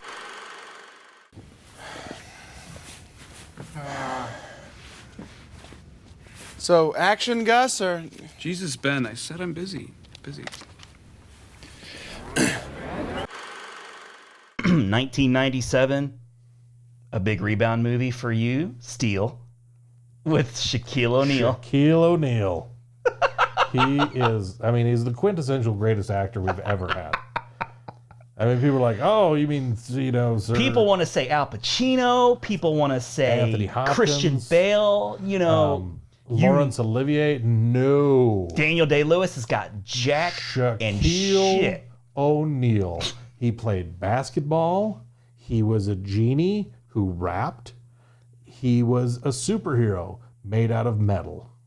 He could do it all. Triple threat, Shaquille O'Neal. Sorry, Robert Downey, whatever your name is. There's already been a superhero wearing a metal suit that fought crime, and that was Steel. In all honesty, though, I've never seen Steel. It's not great. But I know you own it. I do own it. Now, this was, honestly, all joking aside, this kind of was a rebound moment. Things were a bit on the uptick after Blade in 1998. Yeah. Blade was the movie, turned like, a corner. I feel like people were officially done with superhero movies. So when Blade came out, I remember I was working at a video store at the time, at Blockbuster, and people would rent Blade. Like, it wasn't a huge hit in theaters.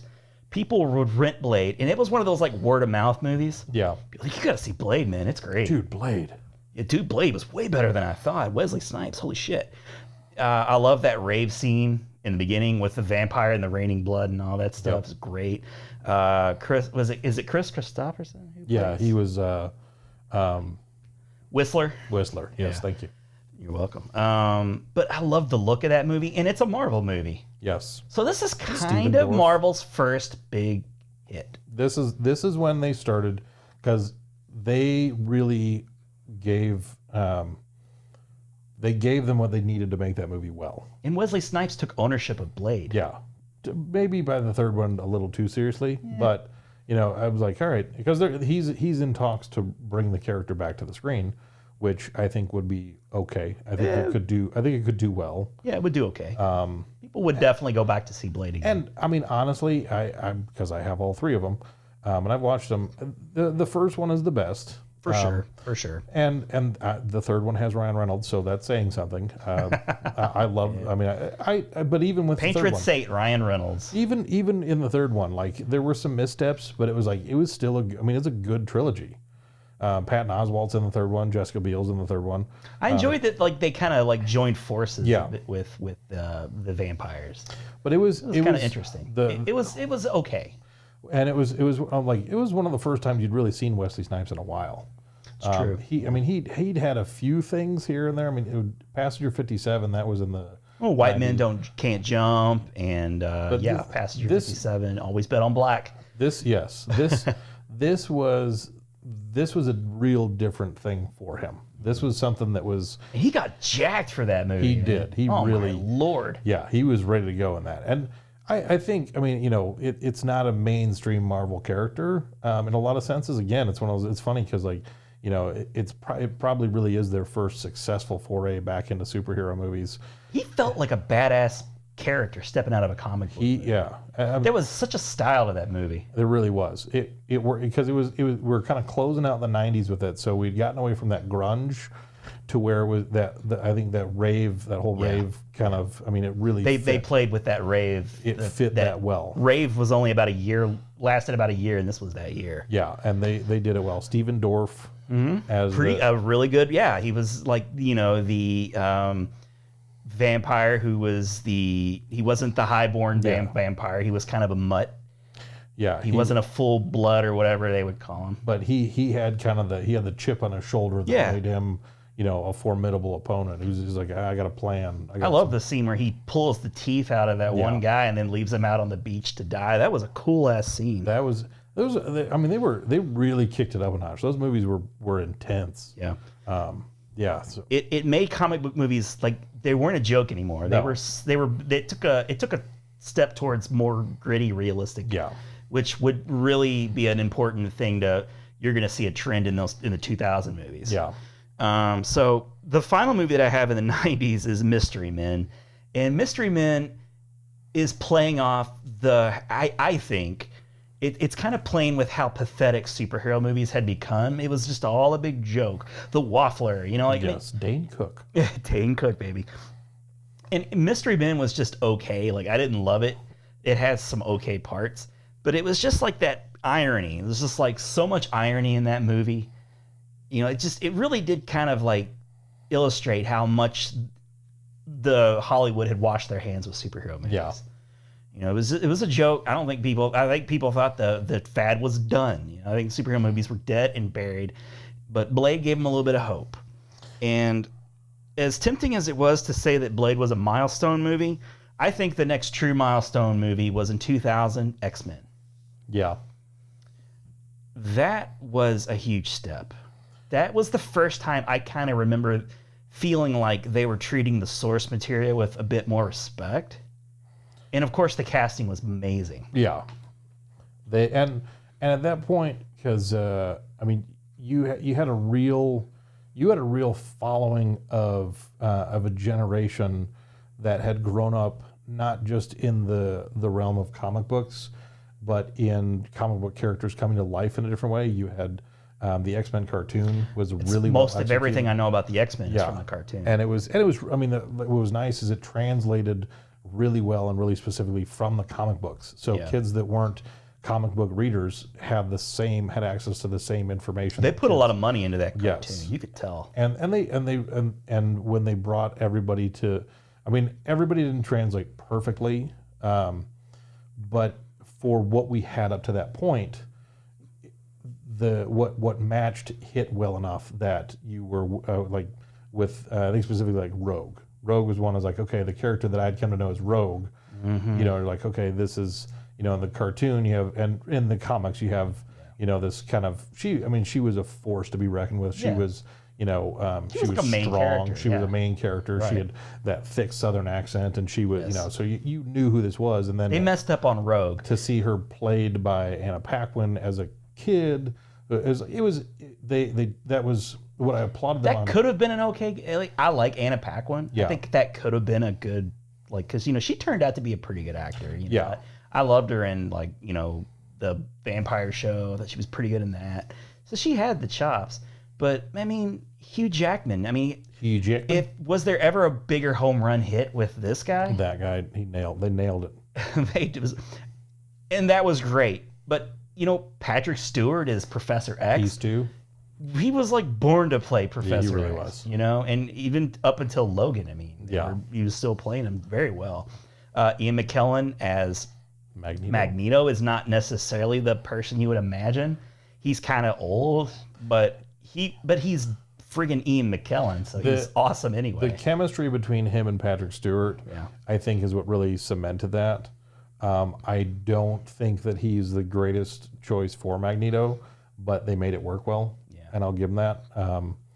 I think, especially when they had the opportunity and they went back and redid things with McAvoy and with Fassbender, which also was great. Yeah, McAvoy into Patrick Stewart works really well. Yeah, Michael Fassbender into Ian McKellen does not. No, it doesn't. That is a hard transition.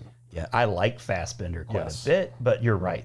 You do not see those transitioning into what the Ian McKellen character was. It was one of those. It was hard because I remember, and I think it was towards the end when they were putting on their suits.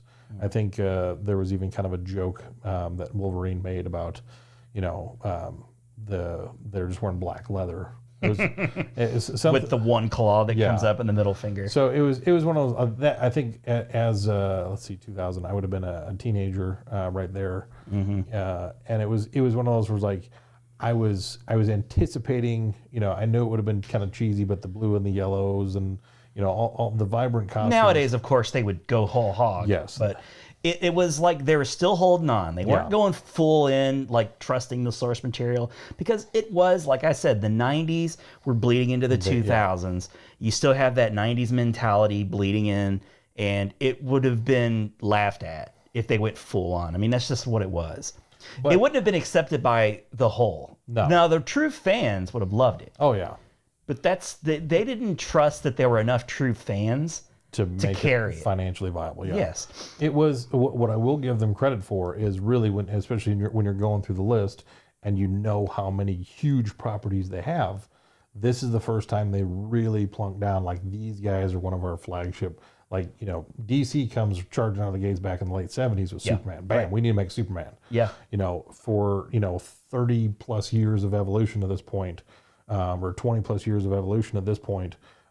To get to the year 2000, and this is the first time Marvel's really putting down one of their main, characters in film.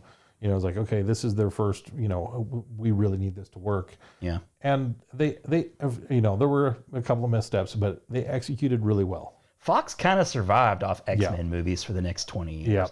And, you know, of course, there's the whole purging of Marvel properties. Yep. Sony, of course, got Spider-Man. Fox got Fantastic Four and X-Men. Yep. And, you know, they didn't do a whole lot with Fantastic Four, No. but they sure did with X-Men. Yes. Lots and lots of movies, almost all of them pretty profitable, Yeah. if not well received every time. Even if they weren't all good. Even if they weren't all good. I feel like there's like a odd number, like great, bad, great, bad. Like that seemed to be like the pattern. But you know, 2000's The X-Men, I feel like is, and it's debatable, was the next big milestone. So moving on, we have Unbreakable. Shamalama Ding Dong's entrance. Yeah, yes, I loved it. I just put it here just because I had to put it. No, yeah. And it was like, what would it be like if a comic book movie, like if it were so grounded in realism? Yeah. You're not even sure that you're watching a comic book movie until almost the very end. And this one I think will tie into one I'm assuming is also on the list, and I'm not going to spoil this one. Okay. But yeah, it was nice because even though, I mean, even by this point, I don't think you necessarily had as strongly cemented a genre of films as the superhero films. No, It was, I don't know if it was necessarily that Shyamalan saw that it was coming or that he just wanted to cash in. It may have just been serendipitous timing. I think it was. But it was it was an interesting vantage point. Because he didn't know that X-Men was going to bring comic book movies back. No. And I think it was his latest gimmick. Yeah. But it worked. It paid off. Because it was a shift from his other films up to that point. It was, okay, this is, you know, we're still waiting for the twist on it, which came. And it was a good one. It was a good one. It was interesting. But it was when I was like, okay, this is a different story. Like, it's not scary. It's, you're making me feel different things. Yeah. So the next movie, and I would accept an argument for this as a milestone movie, is 2002's Spider-Man. Absolutely. 100%. Just a colossal hit. Kind of kept Sony afloat for a long time. You know, all they had were Spider-Man movies, really, and Adam Sandler movies. Yeah, Spider-Man and Adam Sandler. That's it. That's all. And they kind of rode them all the way into the ground. Yes, they did. But you know, Tobey Maguire as Peter Parker in that universe with Sam Raimi. Sam Raimi, yeah, it shouldn't have worked, but it was kind of like the whole Tim Burton thing. It did work because of who was involved. Sam Raimi, up until this point, was a guy that was primarily known for horror movies. And I left Darkman off. Like, I think that was also a comic book property, but I left it off. But he did Darkman, which was enjoyable. Sam Neill, and that was a good flick. It was. It was another one of those, like, you know, way out there, just kind of on the fringe kind of ideas. And it was more of a grown up one than it was for kids. You know, again, it was like a movie in response to Batman. Yeah, like we got to get something out there. But Sam Raimi, you know, behind, you know, because I think he had done some of the stuff with was it Xena or what's his? I think he was some. I mean, he was just only known for the Evil Dead. He really, was really well known for horror movies. Yes. And even Darkman was just borderline horror. Horror movie. It really kind of was, especially with the way he was disfigured and all that stuff. He was really. It was a big chance. It was almost like a Peter Gunn level risk. Yeah. And he just paid off so much. And you know, and same thing with Tobey Maguire. I mean, Tobey Maguire was not a household name. He was an art house guy. He was independent movie darling. A couple of movies under his belt that people knew. Wonder Boys was something that I knew him from. Pleasantville, I think. Pleasantville, yeah, that was probably biggest, probably one of his biggest up to that point. But it wasn't one of like people were like, oh yeah, Tobey Maguire. But I do remember, I very distinctly remember thinking, oh, he'll be a good Peter Parker. When they cast him in that came, because this is still back in the day before you're getting the same. I mean, you don't get casting updates. You don't get all the information about what's going on in the movies, unless you had a subscription to Entertainment Weekly, which is probably where I got it from. So it's one of those, like, when people started seeing trailers for Spider-Man with the CG and the casting, it was like all of a sudden I was like, holy shit, this is going to be a real thing. Yeah. Like this is going to be a for real superhero movie. Like we had the X-Men, and that was a big deal. It's like this. I mean, like this kid. I mean, like he seems like Peter Parker. Like then you see the Green Goblin, and you're like, oh wow, that. I mean that. You know they. I mean, I grew up. I was a hardcore Spider-Man guy. Yeah, I know. So it was a big deal for me. I mean, they mixed some of the lore up a little bit, but it wasn't like, oh my goodness, they were just screwing with this. It was like they had. I really didn't care for the casting of Kirsten Dunst. That's been one of my biggest qualms with it. Yeah, it's Mary Jane. Yeah, she just never embodied what Mary Jane was in my estimation. Gotcha. She and Tobey Maguire clicked well enough, but it was It was one of those that was obnoxious. James Franco as Harry Osborn was he was good. He was fine. Yeah. He and Tobey Maguire worked well off each other. I don't think James Franco should have had nearly as much of a presence in the franchise as he did. It would have been nice to have him, if they were going to have him continue on, him and Pete just be friends, not like this continuous antagonist. Yeah, they had the rivalry or whatever. Yeah. But when I remember when that came out, it was just like this. I was barred from purchasing it when it first came out. I worked at Best Buy when it came out on DVD. You were barred from it? I was barred from purchasing it because it came out in November of 2002, I believe, on DVD, and because the only things that I like to buy for myself are movies, and being in November, everyone wanted to know what I wanted for Christmas. Yeah. And so they said, you have to stop buying movies because people have nothing for. So you had to wait. I was like, you till kidding Christmas? Me? I'm like, Spider-Man. Like, no, you gotta wait till Christmas. It's like, sorry. So I did. I had to wait till Christmas. Oh my God. And it was funny because kept to it. Because Best Buy had this really great collector's pack. And so I asked my grandma, it's like, I want Spider-Man for Christmas. So she bought me Spider-Man for Christmas. My uncle, who none of us ever counted on him being at any family function, but he showed up there. He got me the exact same thing. It was one of my favorite Christmas memories of all time. Nice. We're sitting there in my grandparents' living room opening up presents, and I open up my Spider-Man for my grandma, and I didn't pay attention to looking at his face, but he was perturbed as I opened his. Son of a bitch. And I open up his, and it's the exact same thing, and everybody's just kind of sitting there, and he turns to my grandma, and he just goes, "What the hell, Mom? You told me to get this for him." And it was just so great. So that's awesome. Even though I wasn't able to buy it when it came out on DVD, I have such a great memory of owning it. What the hell, Mom? What the hell, Mom? It's Christmas. You told me to buy this. You already bought it for him. That's too good. That's too good. But I love Green Goblin in it too. Like, I didn't like the look of Green Goblin, but Norman Osborn was great.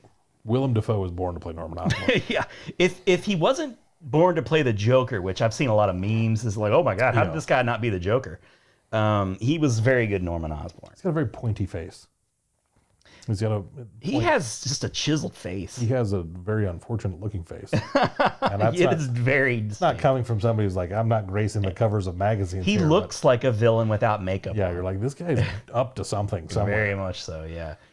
He's got the heart. Go for the heart. Yeah.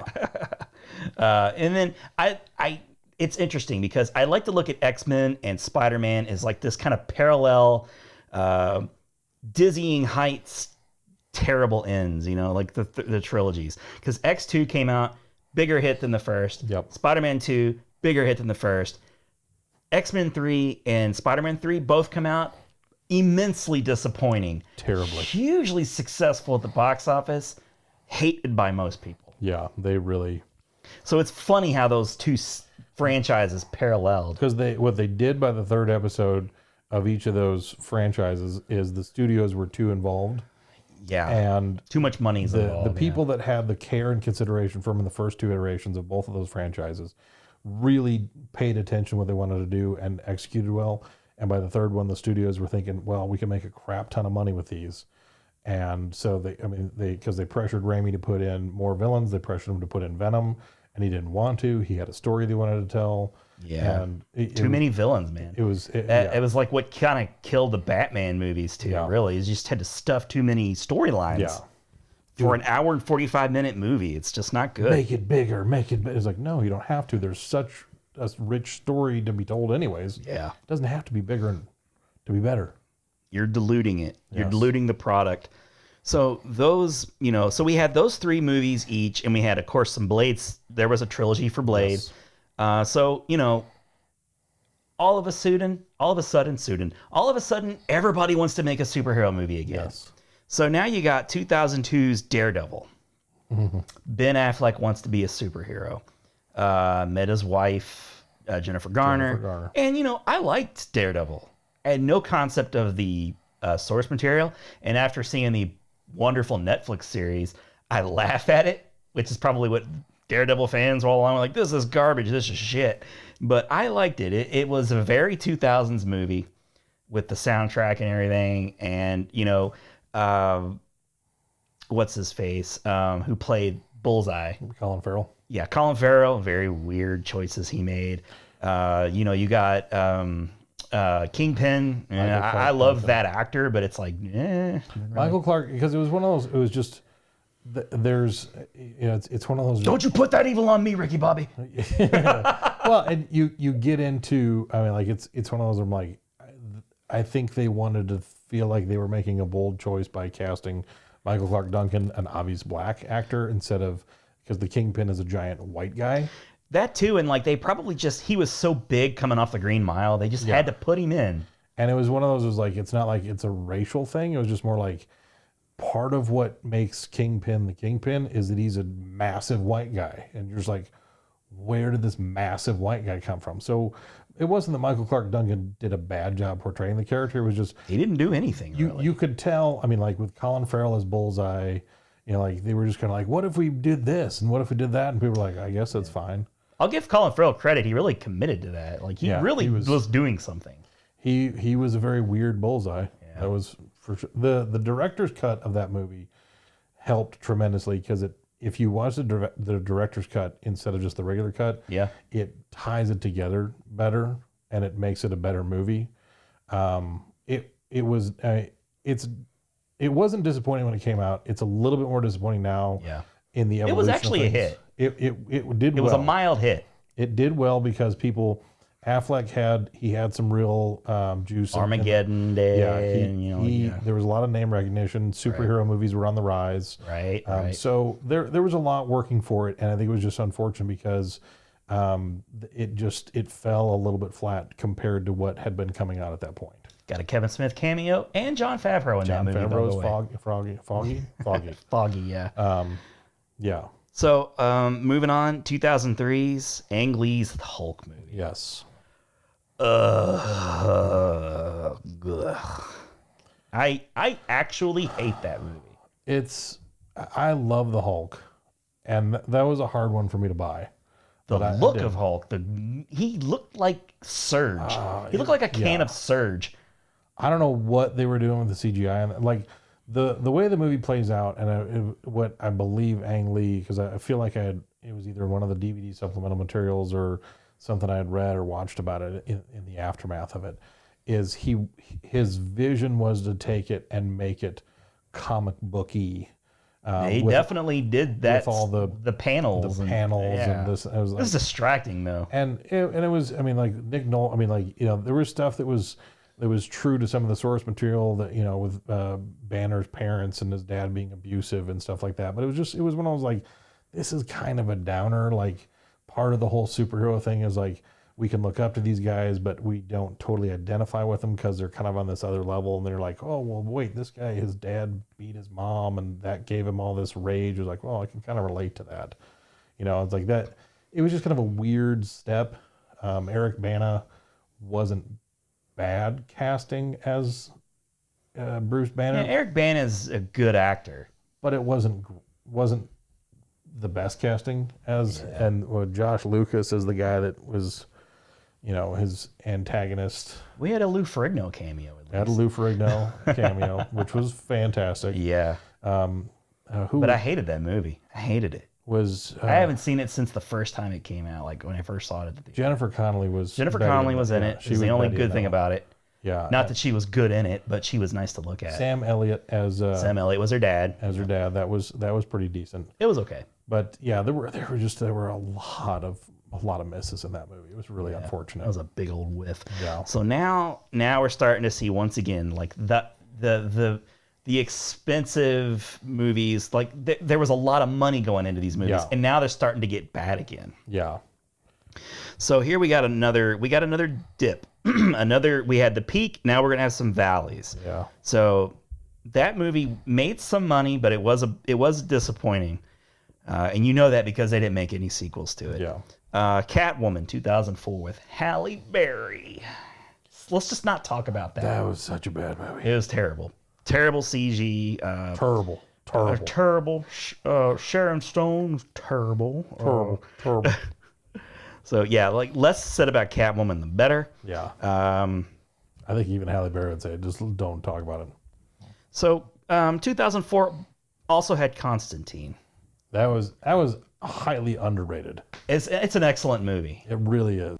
I remember seeing like the trailer for the first time and going like, this is cool. This is just like Keanu Reeves cool. Yeah. It's like he's finished with the Matrix movies. Well, no, because the Matrix. Well, yeah, he was finished with the Matrix because they had sequels. already had Revolutions at that point. So this was his next thing, and I love the universe they were trying to build up with the lore and the characters.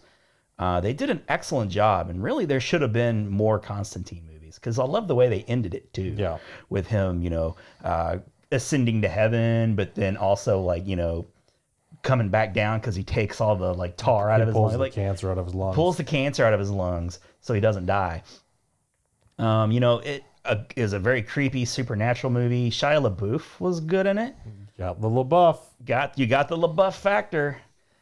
He played a lot of those wisecracky, fast talking kids. Same with what was it, iRobot? He was kind of a similar character, same but way better. I love that he was really kind of like the apprentice to Keanu Reeves. Is like that, seen it all, done it all. It's just his day-to-day life. I just love how that movie felt lived in. Oh, it was so and it started just from the onset in the opening sequence with the little girl that's tied to the bed. Oh, jeez, yes. What an introduction to a character. I love, he walks in, he's got such this quiet, badass character to him. Yes. And he walks in, and he's standing in the room with the girl that's tied to the bed, and he knows he's talking to a demon. Yes. And it's just so nonchalant. He gets right up next to her face. I've used the GIF so many times. I love it. But he's like, and he just hit that line, and he only uses it once. I wish he would have used it more, but it was still good just once. It's like, this is Constantine, John Constantine. Asshole. And I was just like, that set the tone for the whole movie. He was a guy that fought demons and fought all of these evil powers, and it was just one of those things he's put off by it. He's like, you're ruining my morning. I had other stuff I was gonna do. It's just another damn day in his life. I gotta come take care of this demon first thing. Holy shit, this is a heck of a Tuesday.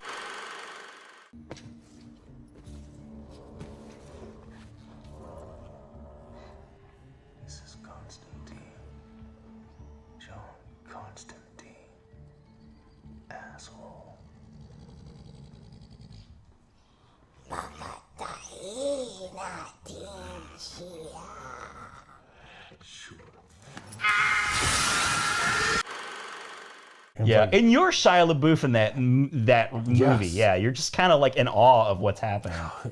I loved his storyline where he has this gift because he's cursed. Yes, because he committed suicide. Because he was seeing these dead people. Yeah, and and now he's spending his whole life to try and earn back his way into heaven. Yep. And I love that. I love that. And Rachel Weisz as she played the twins. Yep.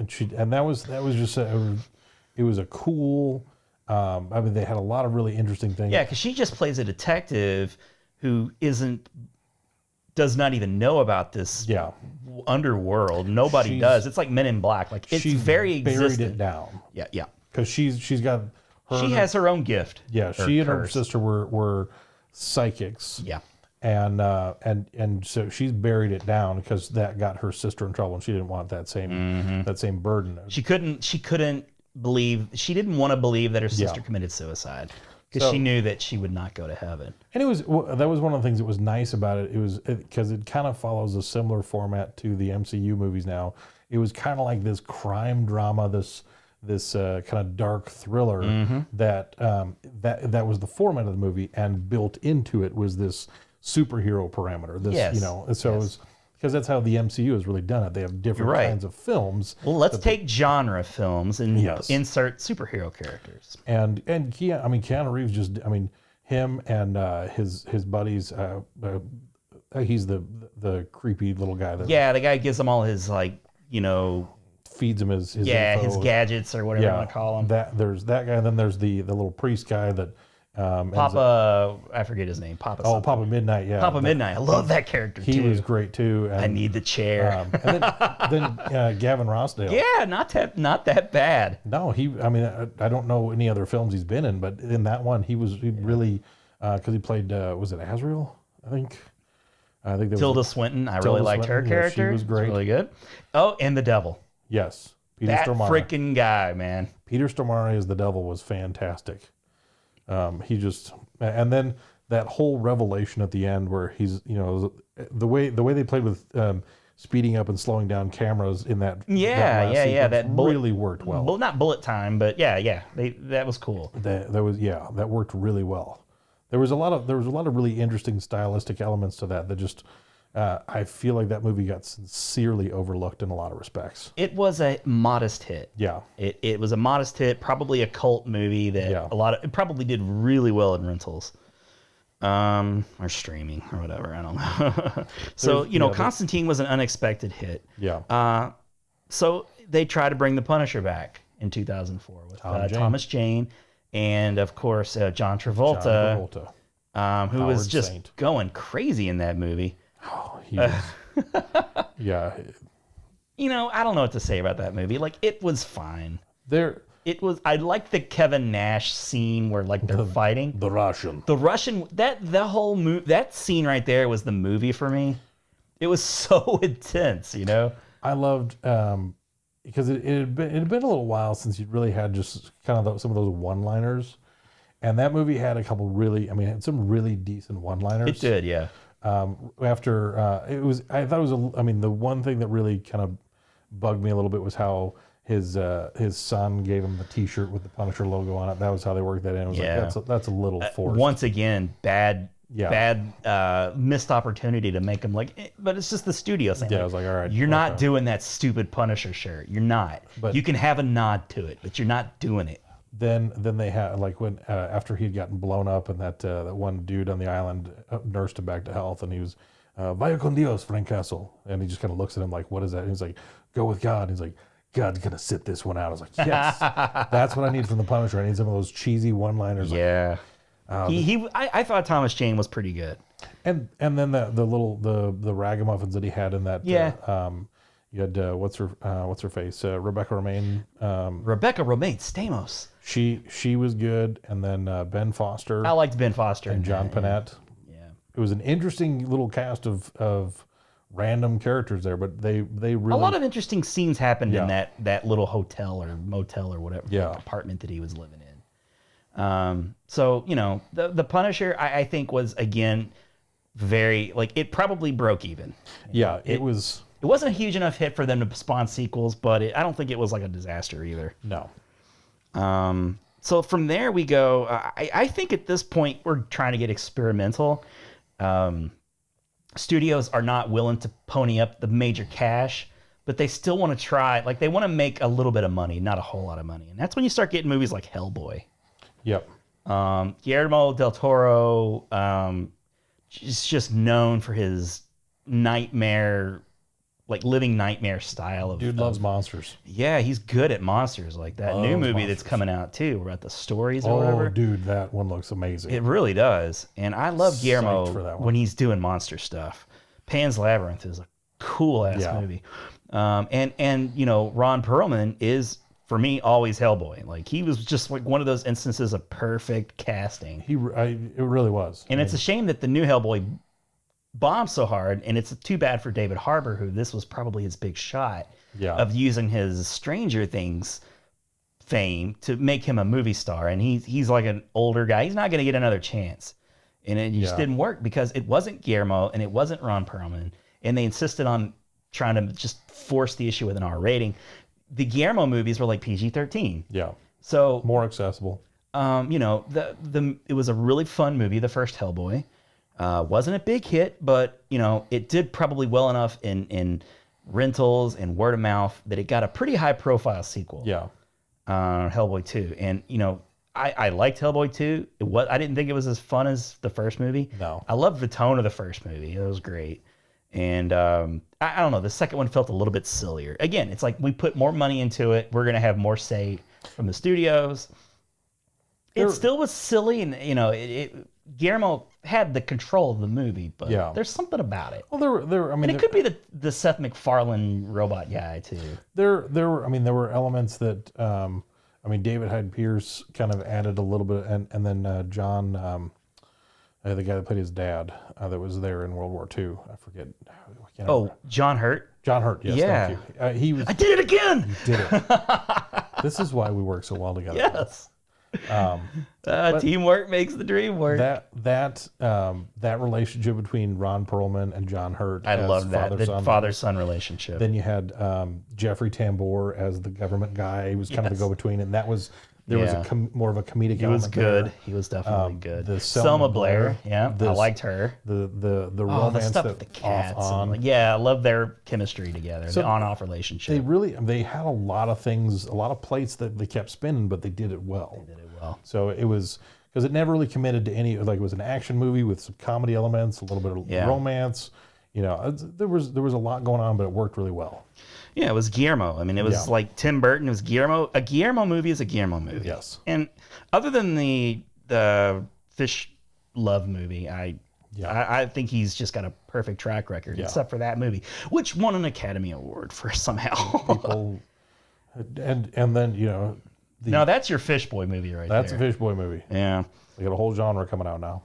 So after Constantine, now they were pulling these movies from the same source material. I forget the name of the comics, but right after that you had the Wachowski brothers come out of nowhere, and they did V for Vendetta in 2005, which was really good. Vertigo is where Constantine. Vertigo, yes, thank you so much. Yeah.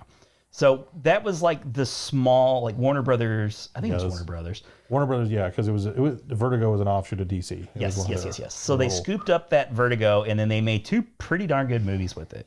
V for Vendetta was fantastic. Hugo Weaving. Everything about that movie. I watch that movie every year on November 5th. That's one of the Natalie Portman in that movie. It's one of the best performances in any comic book movie. I swear to God. It was just it's John Hurt again. Exactly. But like a really solid cast of characters, and with a number of them being British, they're not your normal, you know. Good point. Yeah. I mean, like there's you have a number of guys in there that if you watch, you know, British movies, British television program, aren't completely foreign to you. But I like the talk show guy, that actor. Yeah, it was really enjoyable. I'll think of his name in just a second. You keep talking about the movie because I'll keep talking about the movie. It'll come to me.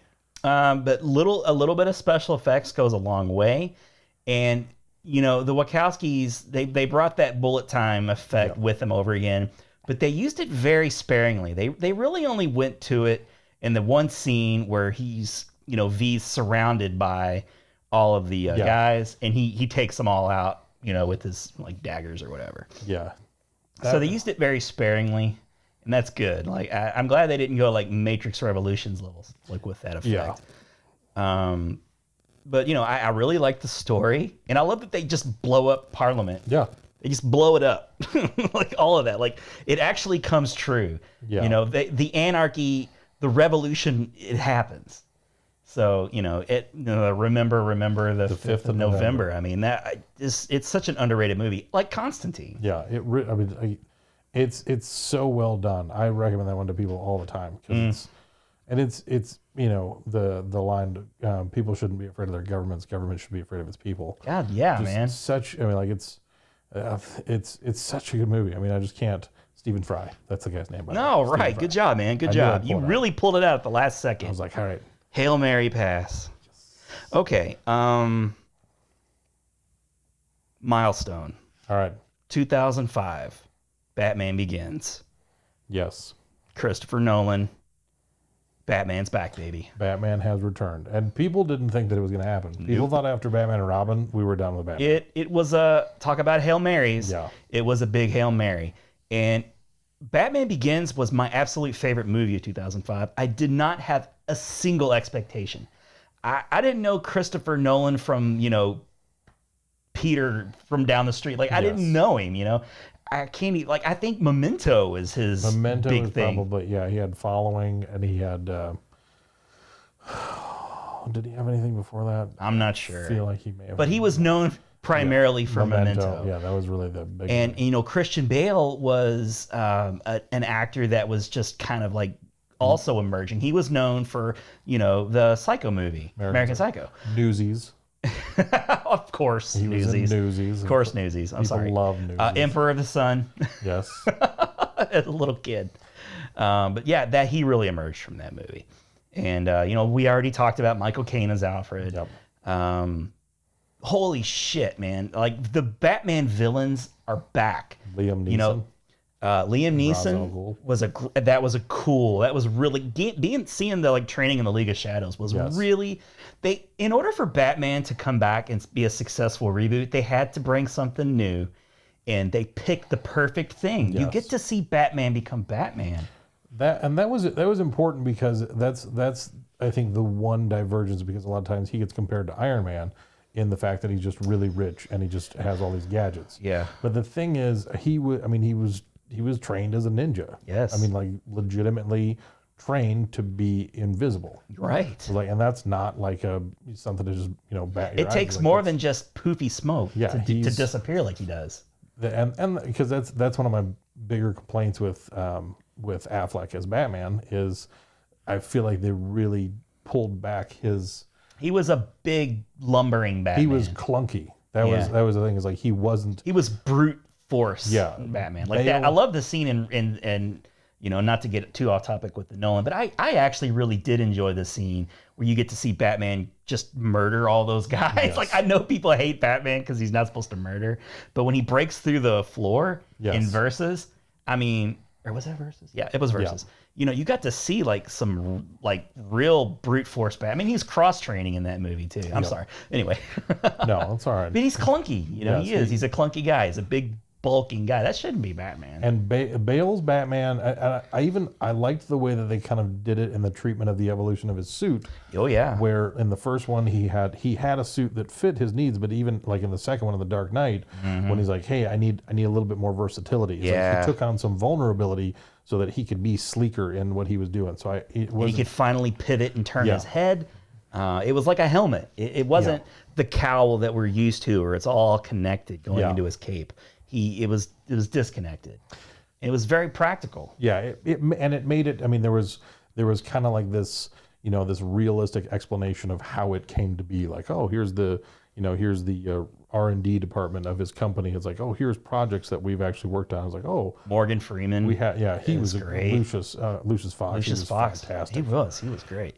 And I love anytime I can get Morgan Freeman anything. As Lucius Fox, he was awesome.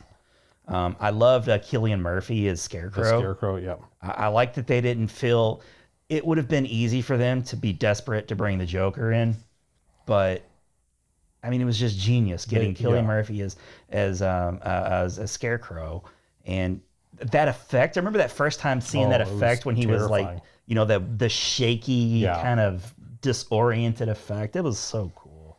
And the guy that they had, Tom, what's his face, that played. The gangster. The gangster, yeah. I know who you're talking about. He was cool. He was great. And it was exactly what he needed to be. Because it was a good nod to the fact that the city was overrun by just regular crime. But crime. We were escalating. Not super villains. Yeah, we were escalating it to a whole new level with the Scarecrow. Yeah. So that movie came out and was just, oh my God, I was so hungry for the next Batman, and because they left that teaser. They teased it with the Joker. And The Dark Knight. We'll get to The Dark Knight because it's kind of the cutoff point. Yeah. But superhero movies are kind of back, sort of. I say sort of because it takes time for the industry to kind of play catch up. Yeah. Batman Begins was a gamble. And, but it was a big hit. It really was. It paid off well. It paid off well. But you're not going to see an immediate payoff. So in 2005, you got Elektra. Yeah. We'll just move on from there. That was not good. 2005, Fantastic Four. Now, this was another earnest attempt to jumpstart a franchise. I liked it. I thought it was fine. I really, really liked the makeup effect for the Thing. That it was interesting because he was the only one they specifically went with makeup. Yeah. Like everybody else was CG. CG stuff, yeah. And so it was interesting. I mean, like, I liked it because, I mean, even if they'd gone CG, they would still would have used the voice of Michael Chiklis for him. Great casting, Michael Chiklis. I think Michael Chiklis was the best casting of anybody in that movie. I agree. Yeah, because Jessica Alba as Storm. No. Chris Evans. It's funny because Chris Evans would pop up in superhero movies until he found his home. Yeah, it's like, everybody gets like their first one is not right, and they're like, okay. It's like, well, okay, he's Johnny Torch. He's the Human Torch. Yeah. But Johnny Storm. Johnny Storm. Thank you. Chris Evans had something. Yeah. He for sure had something, and he really had fun with that character, and I enjoyed him. Yeah. But like you said, he didn't find his home yet. That wasn't his character. And I forget who played. Ione Grafund. However you say his name. Yeah. The guy that plays Mr. Fantastic. Yeah. And then they screwed up Doctor Doom, though. They just so did a massively dump on Doctor Doom. That was, take a steaming shit on Doctor Doom. This is, I mean, like, it's the best you can do for Doctor freaking Doom. Doctor Doom. I mean, he's one of the most formidable. It was like the Fantastic. I mean, like, you've already done a disservice to the Fantastic Four. And then they took another dump with Galactus. Like, he's just a big clown. It's like they took a dump on Silver Surfer. Really? Like, I mean. That franchise went spinning out of control fast. Yeah, and fast. Even when they tried to come back and reboot it. Let's talk about that too. But I thought Fantastic Four was a pretty good attempt to. It was. They tried. They tried. They still not full faith. It would take another studio to come along to put the full faith into the fans to come out and support the movies. They just still were not prepared. They struggle with story and they struggle with casting, and that's God, stop just casting a famous well, I mean, they're not that anybody in Fantastic Four was famous. No. But it wasn't. That is the MO of the studio. Who do we have on contract? Who's the biggest star we have? Yeah. Put them in the makeup. And that actor just doesn't give a damn. And they're just gonna cash their check and hope that they get a franchise out of it. But it sucked. It really sucked. Christopher Nolan, that whole trilogy was a fluke. Yeah, really was. I mean, the Warner Brothers was very smart to keep trusting Christopher Nolan and letting him just do what he needed to do. Because we're getting there. Yeah. The next we got the Frank Miller movies. Yeah. Sin City 2005. That was a surprise hit. Yeah. Mostly because of its look. I think people were just very intrigued by the visuals of that movie, and Mickey Rourke was so freaking good in that. They had a big cast of a lot of names. It did have a big cast, yeah. It had a big cast of up and comers, like I forget the British actor. He was so awesome in a lot of movies. He was like in Children of Men. Clive Owen, yeah, he was awesome. I liked him in that. You had Benicio del Toro. Nick Stahl. Hadn't seen him since The Man Without a Face. Ugh, gosh. He played that yellow kid. Oh, that was bizarre. Yeah, that was Nick Stahl. Got his junk tore off. The Man Without a Face. And Bruce Willis, he had a cool scene in there. And then Jessica Alba doing her thing, just looking pretty. They at least did that right. They did that right. Yeah, that I mean, I don't know how many times I've seen that gif of her like dancing on the bar wearing next to nothing. Yep. But being in black and white with just little drips of red. I mean, the movie was phenomenal looking. Yeah, So because of that being successful, you got 300. Yeah. The following year, massive hit. Probably the first big R-rated movie. Like studios like, we can have an R-rated hit now. I'm sorry, my iWatch is trying to give me. Do you want to watch a movie? Well, yes, I would like to watch a movie. But that was a huge movie, obviously, and parodied for a decade to come. This is Sparta, and like this is Sparta. But it was the coming out party for Zack Snyder. Yeah. Who was previously basically only known for the Dawn of the Dead, I guess. Yeah. Like he directed that. His visual style really was born from that movie, and then later you had like Superman and all that stuff. I really liked 300. It blew me away. I was buying into it. It's not as fun to watch nowadays, I think, because it has been parodied so much, and it is kind of ridiculous how people took it. So people just took that movie so seriously. Well, because what Frank Miller's what made his visually they were very different, but we at this point with Batman Begins and with these movies we'd graduated from comic books to graphic novels. Yeah, and there's a distinction that is really, it's a maturity, like a new level of maturity. Comic books are a serial. Comic book, there's an ongoing story. There's story arcs and there's changes and this and that. But it's like those are a weekly, episode of what happens next in this character until we reach some sort of conclusion and want to change the direction to we're going to tell a new story. Yeah, they just want to keep you buying that comic again and again and again. With a graphic novel, you have a story encapsulated in this book. And so there's a very different, there's a different evolution of the characters in that. It's one of those there's the similar planning, but these are self-contained stories. And graphic novels, like you said, you're escalating from, okay, kids, and whoever can read comic books. Graphic novels, we're kind of taking it up to a more mature audience. So we're going to deal with things thematically that are different than you're going to see in your weekly installment of a comic book. And since they were like self-contained stories, they were treated more respectfully by people who would ordinarily kind of thumb their nose at comic books. They were like books. Yeah. And they had mature writing and often mature themes. Yep. And you got the whole entire story, and they were, they were hugely popular for a little while there. And maybe they still are, I don't know, but The Walking Dead is a good example. That's serialized though. That's more of a comic, I guess. That's a good example. That's where you get into where you're kind of marrying the two fashions. Good point. You're saying, okay, how do we take the success of both of these realms? That must be, that's probably what I'm thinking. Okay, 300, and then 2007. 2007's the low point really here. Hancock.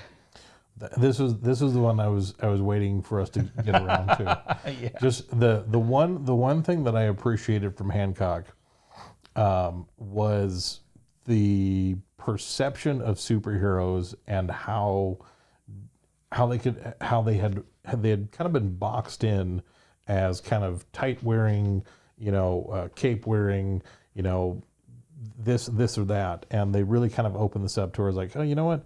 Superheroes, like when you talk about Greek mythology, when you talk about different kind of iterations, even going back to like the radio characters, like I felt like the one thing that was nice about Hancock was they opened up this understanding of superheroes could fit into different iterations throughout cultural development. Mm-hmm. And it was kind of an eye opener for me. It was like, that's really pretty true. It's like, okay, superheroes don't just have to be from comic books. Superheroes could be from different forms and fashions. Outside of that, the movie's probably just a giant piece of crap. I said low point. I actually enjoyed Hancock quite a bit. It was fun. It had its moments. But here's why I think it's a low point. You know how I mentioned Mystery Men pre-2000 when things got back up on a high point? It was the sarcastic nature of the comic book genre. Yeah. Hancock was very cynical. Yeah. And it, just like with Mystery Men, it was just before the huge resurgence of comic books with the MCU in 2008. Yep. It came right before, just like with Mystery Men. It was a big joke. The only way you could get people to go see a comic book movie was to make it a joke. Yeah. But it was funny. I enjoyed it. I'll see, what's his face? The guy who was his publicist and. Well, now I just. It was in Game Night and. This is Jason Bateman. Jason Bateman is so cruel. Our old brains. When you're filming this stuff, your brain you don't know this because you're watching and listening. You suddenly become just that much dumber. I don't know what it is. Yeah. you lose part of your brain. And I'm not that smart to begin with. Me neither. Me neither. Let me tell you, I don't have a lot to spare, so you can't just start subtracting. Yeah, I like Jason Bateman's relationship with Will Smith's Hancock. I thought it was really it was nice. It was really trying to help him. And it was kind of like there's almost, when you think about it, it was almost like it was a little bit foretelling of what was coming, because it was kind of like when the MCU arrived in 2008, what they did is they really kind of, it was like they gave superheroes a PR makeover and completely changed the public perception of what they were. So, you know, I don't think it's not because of this movie, and I don't think they intended to necessarily do that, but it was interesting how life kind of imitated art there. And like, you know. But I wanted to make that point. I wanted to parallel those two movies. Yeah. Because it's funny how that happened. Yeah. So, and then 2007 was Ghost Rider. Nick Cage he finally got his superhero. Yeah. It was supposed to be Superman. He wasn't, thank God. Oh my gosh. That would have been terrible. But, you know, Ghost Rider, whatever. It was successful enough to get a sequel. It was okay. It was just okay. When it was the CGI Ghost Rider, it was good. When it was Nick Cage, it was not good. Yeah. And I like the actor who was, I think, in Blade also. His friend, the redheaded guy. He's usually pretty enjoyable. Yeah. I never can think of his name. But, you know, Dark Knight, 2008. The Dark Knight trilogy is really one of the more successful trilogies. Yeah. Open to close. I mean, I know people have their, you know, issues with Dark Knight Rises. I do not have a problem with that movie. I didn't like it as much as Dark Knight, but Dark Knight was a masterpiece. Yeah, Dark Knight was definitively the high point in that. And I think the only thing, and I don't think the third movie really suffers from it. I think it was because at that point we had been conditioned to the expectation is whatever comes next will be better. Yeah. And I think that was the thing, was The Dark Knight Rises was not better than The Dark Knight. Yeah. But that by definition doesn't make it worse. I think that was the thing, because it was longer. It was considerably longer. It was like 2.5 hours long. Yeah. But it was one of those like, and I mean, I love Tom Hardy, and I think he was. I think he's one of the best actors of his generation. He was good casting as Bane. I think if there was anything where they had a misstep was, Bane really is the I mean, the Joker and Batman go hand in hand. They have an iconic rivalry. It's that duality, you know. Yeah. They're just opposites. The thing about Bane was he was physically more formidable than Batman, and intellectually, which is where Batman, you know, where he really shone, was on that level. He would always outsmart people, and Bane represented an equal, if not greater, intellect than him. Yeah. So that was why Bane was supposed to be such. Well, and he defeated Batman in the comics too. He broke his back, and then when Bane was in Batman and Robin, he was just like a mockery. Just a wrestler.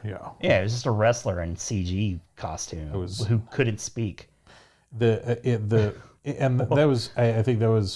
I think they purposely stayed away from that the size issue between Batman and Bane, and it's when I was like, you're not going to be able to get somebody that's naturally the size of Bane. So you could get the Juggernaut. Yeah. But it's like, outside of doing something CG in that, it's like you're going to have to cast somebody, and Tom Hardy did a fantastic job. Yeah. He can be a big guy. Yeah, you can. And he's a brawler too. Like he's not like a bodybuilder type guy. He just looks like a guy who's just got a lot of strength. He's a scrappy guy. If he gets in the mix, it's not going to work out well for you. But I think that's where I feel like some people lost some of that. Was the because I know some people kind of clowned on the Bane voice, but I thought I didn't know, that was cool. I thought every bit of his portrayal was fantastic. Yeah. But we're talking about the Dark Knight here. Heath Ledger. Who would have ever thought that someone could have matched and exceeded Nicholson's Joker? I never would have. No one did it first. No one did it first. I have to take credit. Like, I know a lot of people have owned up to not, when they heard the casting of Heath Ledger as Joker, they didn't think it was going to work. I thought it was horrible. I was like, I can't believe, like, when they said Heath Ledger was going to be the Joker, I was like, after you made such a masterpiece with Batman Begins, you're just going to take a crap all over it with this. Yeah. This is the worst casting. I don't know what it was. I thought it was brilliant. I had faith in it from the beginning, and man, they proved me right. Well, my God, that was because not really anybody knew that he had that in him. No, and I remembered reading things. Jack Nicholson had reached out to him and was like, be careful with this character. It will wear on you.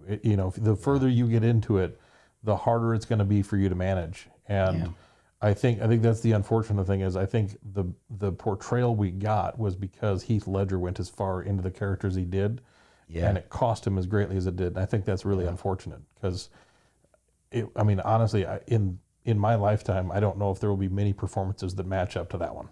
I'm so interested in seeing what Joaquin Phoenix's Joker is going to be like, because Joaquin Phoenix is an actor of that ilk. He's a guy that was really made for that. And after seeing the trailer, I loved the trailer for that. I loved some of the things they did with it, the imagery that they used in it.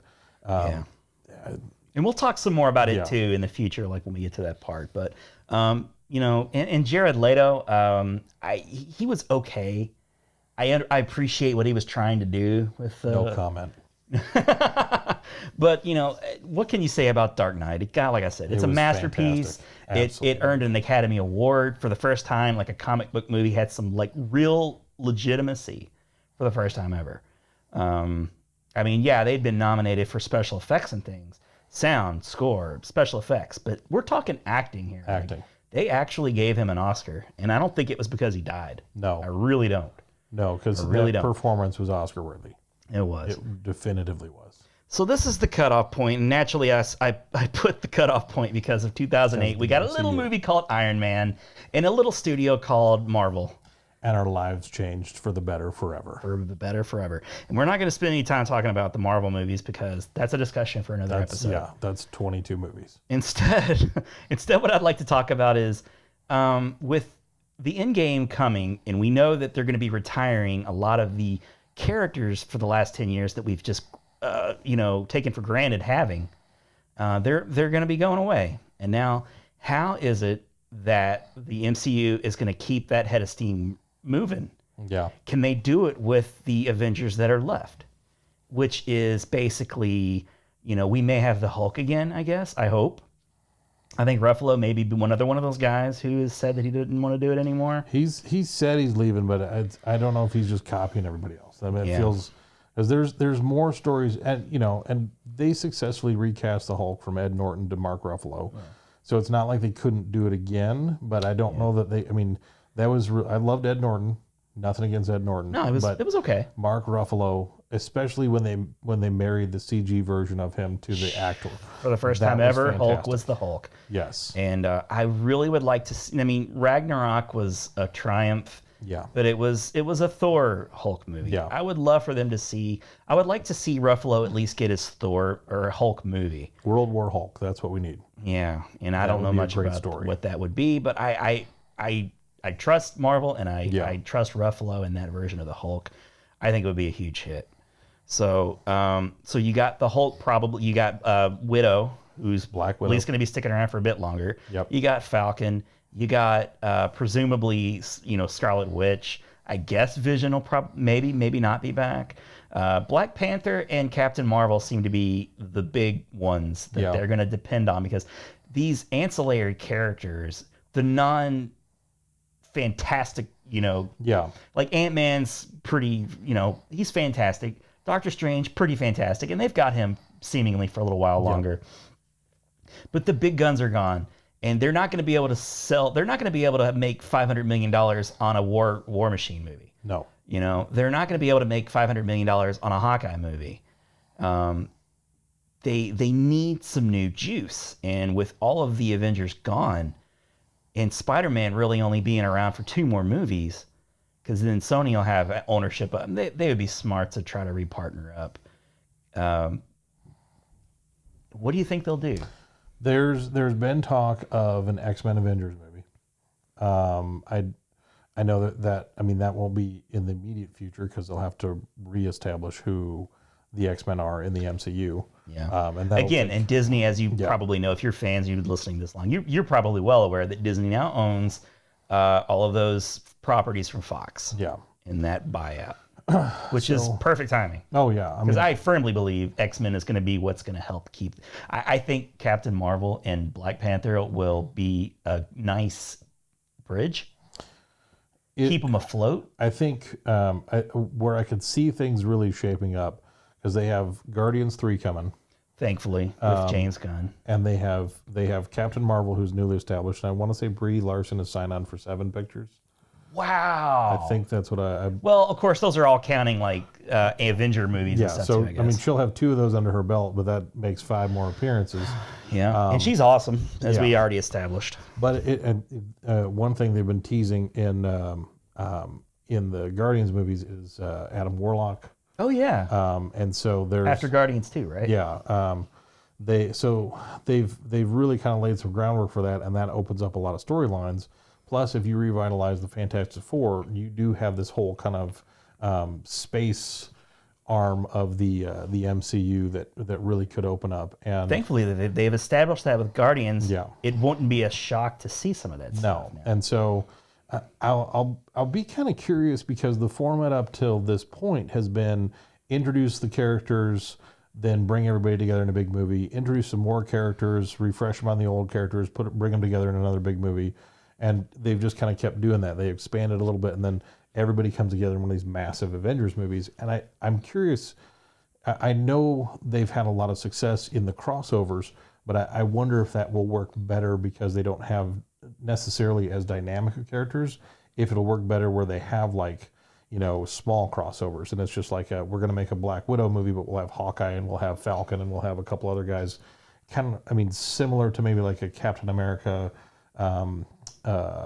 Civil War movie where they brought everybody together in a Captain America movie instead of doing like big Avengers. Yeah, it was like an Avengers 2.5 kind of deal. So it's if you have some of these where you cross some of the characters over between universes, if that's how they, because arguably, Guardians of the Galaxy, I consider myself probably like maybe I wasn't a total newbie fan, but like I didn't spend my whole childhood reading comic books every week, so I don't know every storyline that Marvel's ever played out.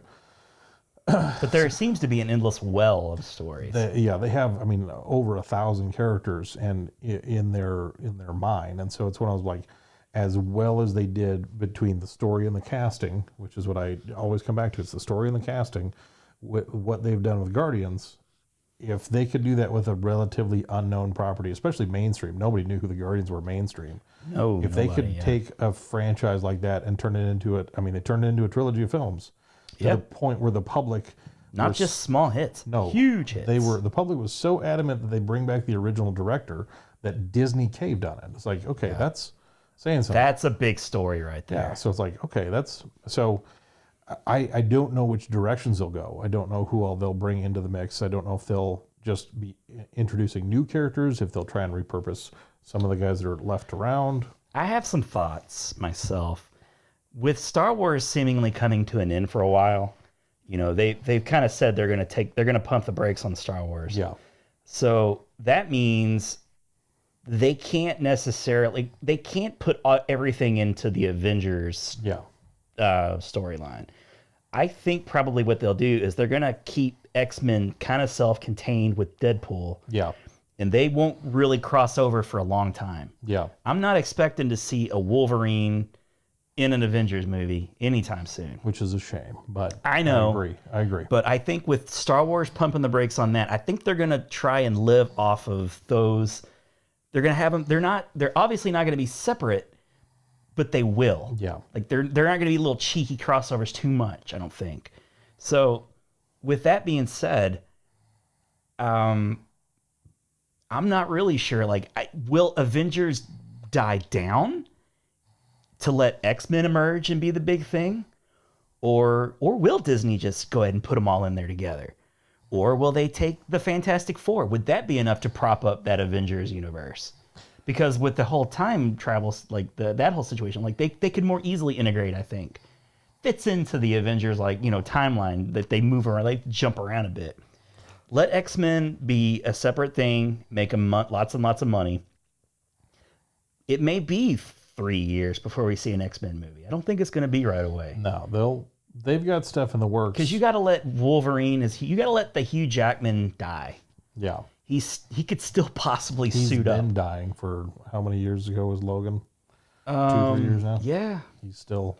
In another 3 years, people will be ready to accept a new Wolverine.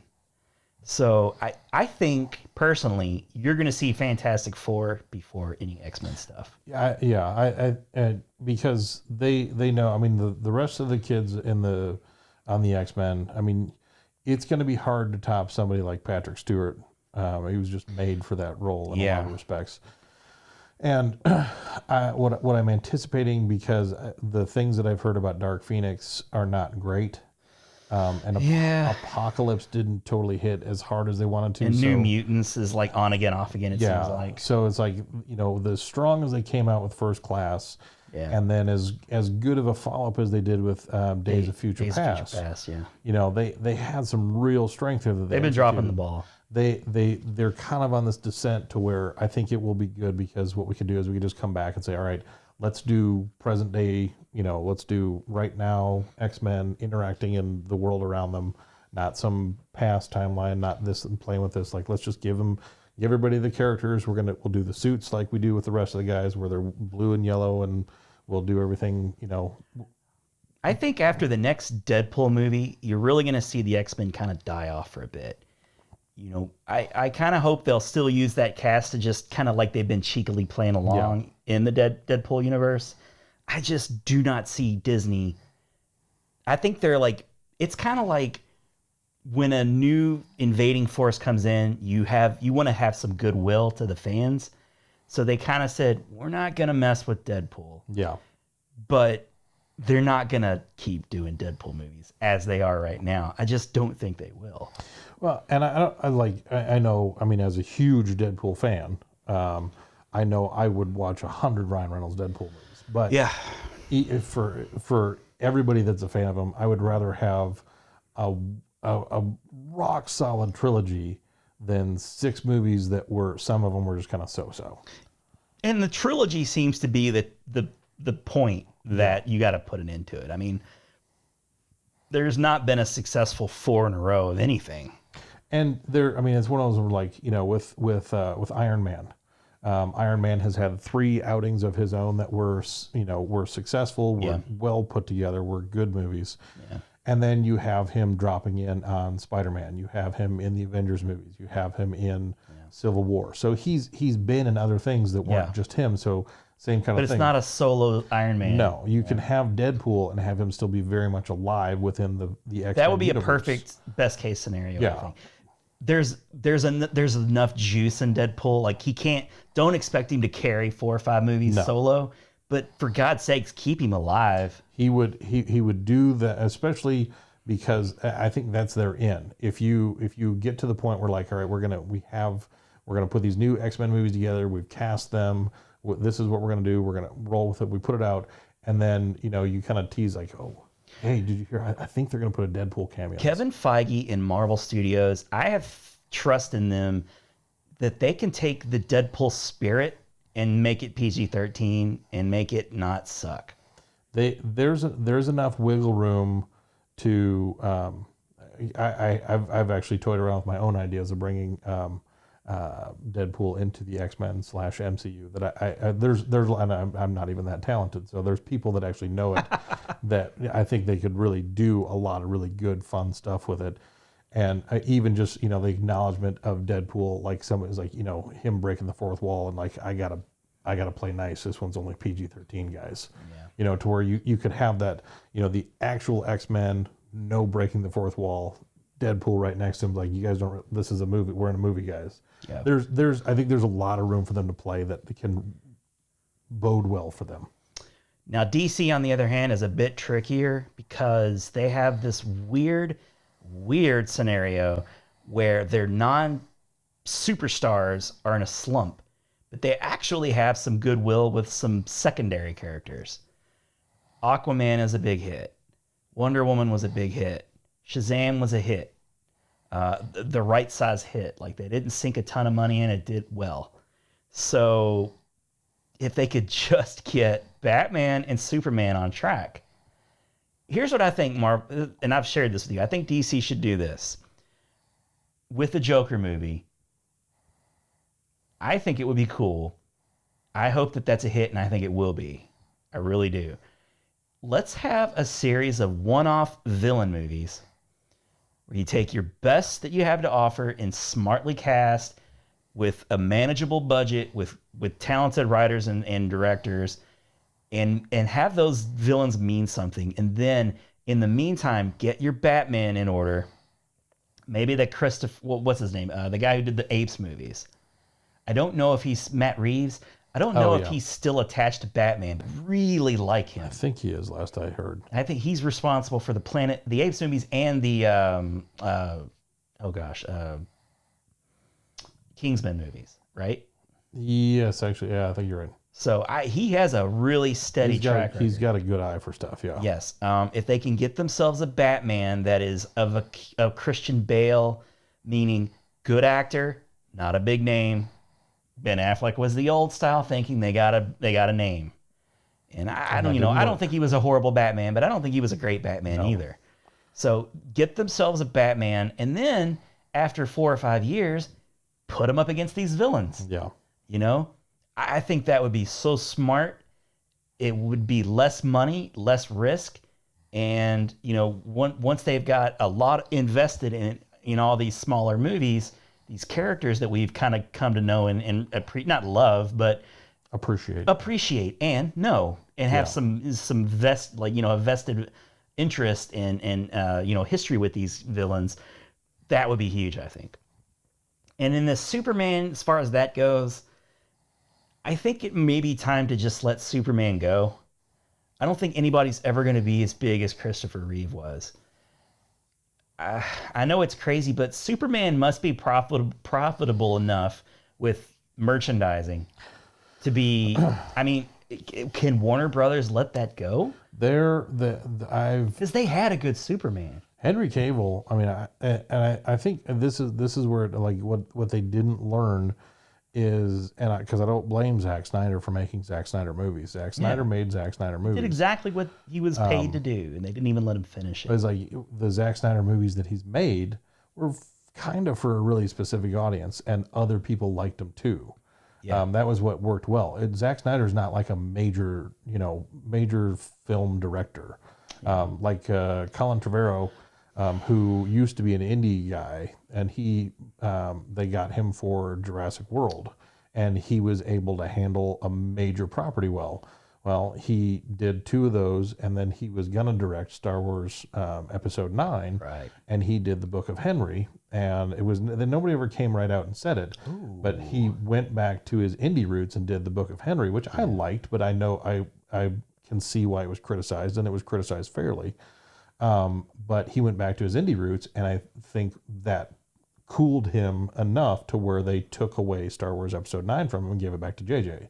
Yeah. Because after Rian Johnson, there was, people did and didn't like it. Yeah. It was kind of one of those up in the air, like, oh, some people really liked it, some people really didn't. I think they kind of recoiled a little bit at, do we want to let another potentially indie guy direct? They caved to the loud loud fanboys for sure. So, and Zack Snyder to me is kind of like I think of him almost kind of like a Michael Bay, where he's mostly style, not a lot of substance. Yeah. And if you like Michael Bay movies, I don't have a problem with that. I like a lot of Michael Bay movies myself. I have a bit of a problem with his Transformers movies, but movies like Pain and Gain and The Rock and other stuff he's done, I have no problem with those movies. You know what you're getting with a Michael Bay movie. He makes Michael Bay movies. You know what you're getting with a Zack Snyder movie. He makes Zack Snyder movies. And honestly, the first time I watched Man of Steel, I was like, okay, this isn't the worst Superman movie I've ever seen. Yeah, it was okay. The more I watched, it was like, it's depressive. It's one of those where you could tell it was. I mean, Zack Snyder, is not a guy that knows Superman. Because Zack Snyder came at it from Zack Snyder's perspective, and he didn't know Superman in a way that would translate well. The last 15 minutes of Justice League, that is Superman, and that was probably Joss Whedon. And that was Joss Whedon. Yeah. So it's like if you want to bring Joss Whedon in on a Superman movie, then you probably would do okay. Some of the things I've seen them teasing is people are asking for Michael B. Jordan to be Superman, which I don't think would do well. I think that'd be a mistake. I've seen it a number of places, which makes me sad that it's gathering some kind of steam, but they're talking about Robert Pattinson for the next Batman, which I think would... it's not that he couldn't do it. Yeah. I think the thing is Robert Pattinson comes with Twilight. He's already known for something. That's the thing. It's like it's not that he's a bad actor, not that he couldn't play the role. He comes with Twilight. People are going to look at it and say, I'm not watching the Twilight Batman. You're absolutely right. That's what I would think. It would be one of those things like they would have a huge mountain to climb to convince people otherwise. Take your time with Batman. Batman's still a viable franchise. You haven't killed it. Play around with it. Talk to some of the people in the industry that know the character, that know, that have some kind of pulse in it. You do a little. They need to talk to Kevin Smith. They really do. I mean, he's a guy that could really, He understands Batman. Yes. A lot better than a whole lot of other people. Yeah. And I'm not saying let him direct it or anything. He wouldn't even want to. He wouldn't want to. He wouldn't want to, but. He loves the character. He's the type of person they need to talk to, though. He knows and loves the character and would be willing to give you fair criticisms to bad ideas. And I'm happy that Kevin Smith has kind of earned his way back into the comic book stuff. Yeah. The Flash episodes he's directed and the Supergirl episodes he's directed. He's kind of like slowly but surely worked his way back into some people's ears, probably. So I hope that whoever is in charge of Batman, do yourself a favor and get in touch with Kevin Smith. And have a conversation with him. And even sound like, they still have, because, they've had Ezra Miller leave the Flash movie project. They have the guy who played Cyborg in Justice League. I don't even know if he had something in development, but he's left. He's out. He's not playing Cyborg again. Batman and Superman are both out. So as it stands, they only have Wonder Woman and Fishboy cast as something. And I think Shazam is kind of a one-trick pony. It would be interesting to see how they would fit that into like a new Justice League. But there's Martian Manhunter, there's Green Arrow, there's Green Lantern, there's Hawkman. There's a number of other characters that aren't terribly compelling, which has always been my problem with DC and kind of their front row of their Avengers. But you have a lot of other characters that haven't already been muddled that, they could probably, at least in the same way that the MCU came out with, Iron Man is a fairly mainstream character now, and Iron Man wasn't necessarily like one of the strongest. Oh, it was a massive risk. Yeah, I was like, I'm not saying do the same thing with Hawkman, because I don't think Hawkman's going to have the same translation as Iron Man did, but, Green Arrow has had a pretty substantial television following. Yeah. Green Lantern, honestly, you could probably even build off some of the success of how horrible the first one was. As much as everybody jokes on it, it's like there's name recognition. You wouldn't have to get people want another Green Lantern. Yeah. Movie. So and they even teased a sequel with the original. It's like there's a lot of and they had lanterns in the Justice League too. Yeah. So it's like there's a little small bit. There's material there that they could work with. It's not like the DC universe is just pigeonholed into making shitty movies. Right. They just, for some reason, prefer making shitty movies over good movies people want to go see. I don't know why. They don't have a Kevin Feige, man. Everybody knows that's what they need. They don't have that person that can make the executive decision. Warner Brothers has always been this really weird kind of too many hands on deck, too many chiefs, too many chefs. Whatever you want to say. Too many locksmiths in the van. I'm trying to get that one off the ground. Too many locksmiths and just a van full of locksmiths. That old saying. But yeah, they just don't have that guy. And Warner Brothers has just always been that way. Like they got all the money and resources in the world to make it work. But they just insist on, like you say, like it's almost like they want to make shitty movies. Yeah. Bad no, stories, we want to make casting. a shitty movie. Paul Dini's over here. He's a guy you can trust. No. He might make a good movie. He might actually do a good universe. So I think they need to get the universe stuff out of their head. Just make one good movie and then build on that. Stop doing the damn thing where you cast you're collecting resources and you're collecting assets. This isn't Minecraft, okay? A Sinister Six movie. Yeah. Like what the hell are they thinking about? That was and because I just watched The Amazing Spider-Man 2 the other day. that was where they, because a lot of people give Andrew Garfield crap, a lot of people give Mark Webb crap for that movie, those movies. I thought they were good. I liked Andrew Garfield. I liked it was a Tom Holland. I think is probably a little bit more truer to the Spider-Man character, but I loved the chemistry between Emma Stone and Andrew Garfield. Oh yeah, and it was it's truly depressing in the second one when Emma Stone falls, and it's like that's a genuine. I'm like, you don't get that in a shitty movie. Like that's a genuinely moving scene, and so they had a special thing with Emma Stone. Yes.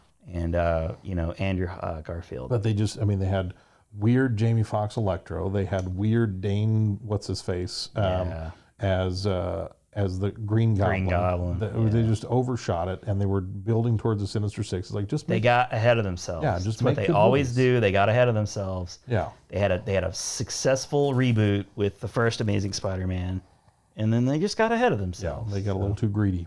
Yep. So I don't know what DC can do. Like I feel like there was a clear path to victory with MCU. But when you have the failures of DC, it's a little less clear. It's a little more muddy. And I think really I like the idea of one-off movies with the villains. Get your Batman in order. Don't worry about Superman. Don't worry about Justice League. Make 3 Aquaman movies if you want. Make 3 Wonder Woman movies if you want. Don't have little tiny cameos if you want. That's fine. But like keep them separate and just do you. Like, stop trying to do MCU stuff because you're not good at it. You suck at it, in fact. Well, they had Wonder Woman, which did well. Yeah. Justice League, which was not as huge of a piece of crap as I thought it was going to be. Okay.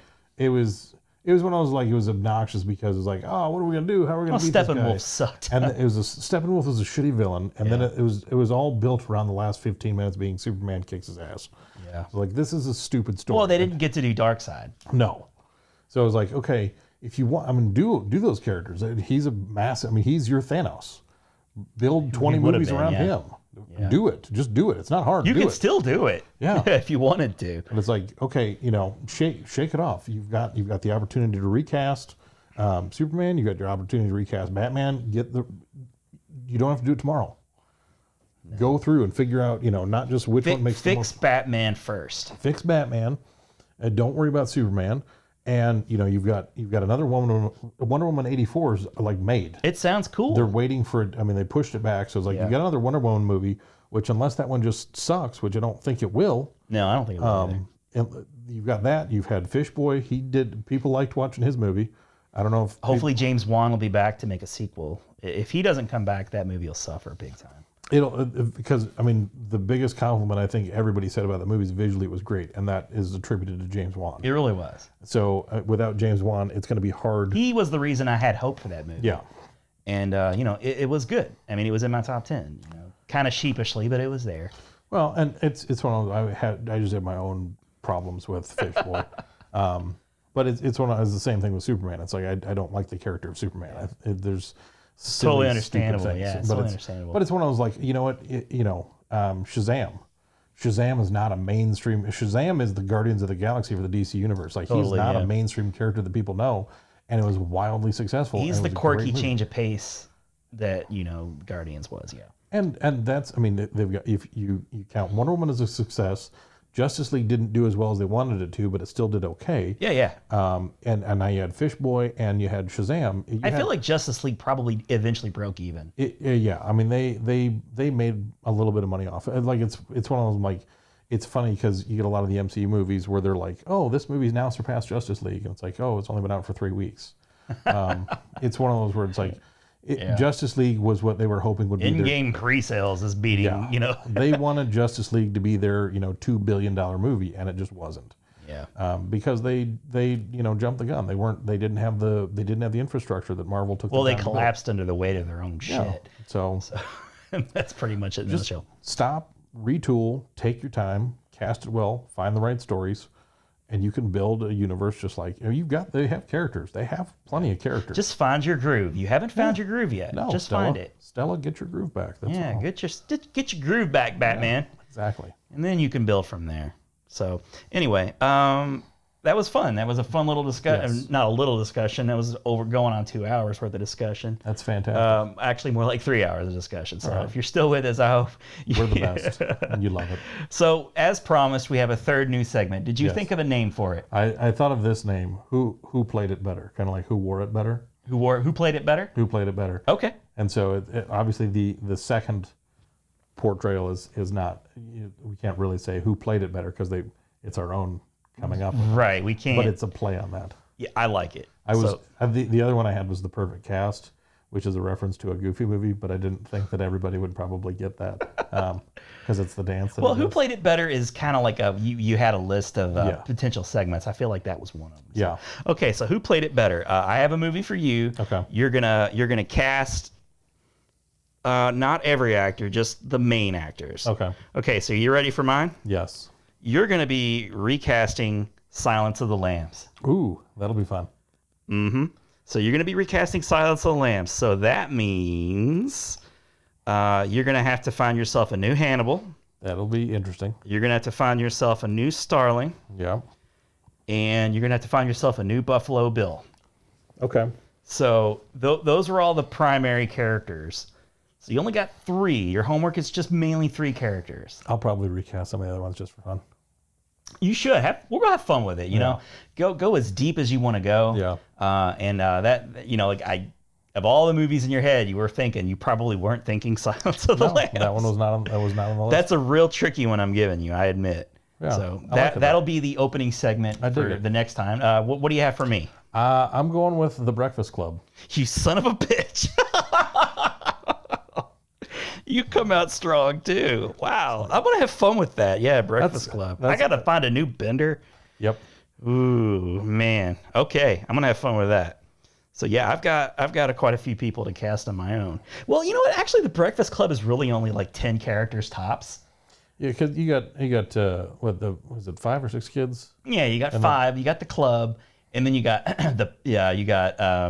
principal. Yeah, you got principal, and you got the janitor. And that's it, really. Yeah. That's it. So that won't be... I might try to do all of them. I'll try and do all of them. So, okay. So my homework assignment is recasting The Breakfast Club. Yep. That's interesting. Okay. Ooh, that's mean. I thought Silence of the Lambs was mean. That's just mean.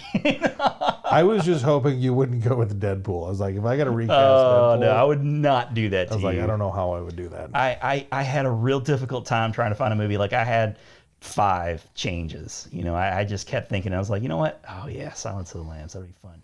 Because you only got to do so many, and but it'll be hard because you can't think of all these characters as anybody else. So you got to make it's going to be hard making a case. Yeah, because I'll probably there's Barney. He was the orderly from the where Lecter was kept. Because the same guy played him in Silence of the Lambs, Hannibal, and Red Dragon. And then Anthony held, how do you say his name? He played the douchey guy that ran the asylum where Lecter was kept. Yes. And then there was the guy that was Starling's boss. That would make 6 characters. So then we'd be kind of, I'll see if I can find a 7th. Because if you have 7, then I'll have 7. Okay. But yeah, I almost went with the Karate Kid. But I was like, that would have been good too. Well, save some. Yeah. This is a big future segment that we're gonna like try and mingle in. I wanted a new strong segment because I love Rad Dads and what you haven't seen that, but I think this could be a real fun. It'll be a fun one. A fun third one to throw into the rotation. Yes. Well, thanks for sticking with us. This has been over 3 hours of show. You get what you pay for. Yeah. Or you get more than you paid for. This is a huge benefit to you because you paid presumably nothing. If you paid something, I don't think... Let us know. We didn't get any of the money. We got nothing. We'll tell you that. You need to stop doing that because we're not seeing any of that. If you got an email with some sort of Nigerian prince asking you to pay for this podcast, that is not us. That is fake. But you know what? We can't leave. When you looked over there, I realized that we haven't done something We yet. can't end the show without... Oh. Babe! Babe, wait! Babe! Babe! Babe! Babe, wait! Babe, no! Babe, no! Babe, no! Babe! So good. Every time. We're going to have to fire that engineer for throwing rad dads. Every time. It's so good. Thanks for watching the Cinemasters universe. I've been your host, Ron Avis. And I'm Adam Peterson. And Mitch, you drive home safely.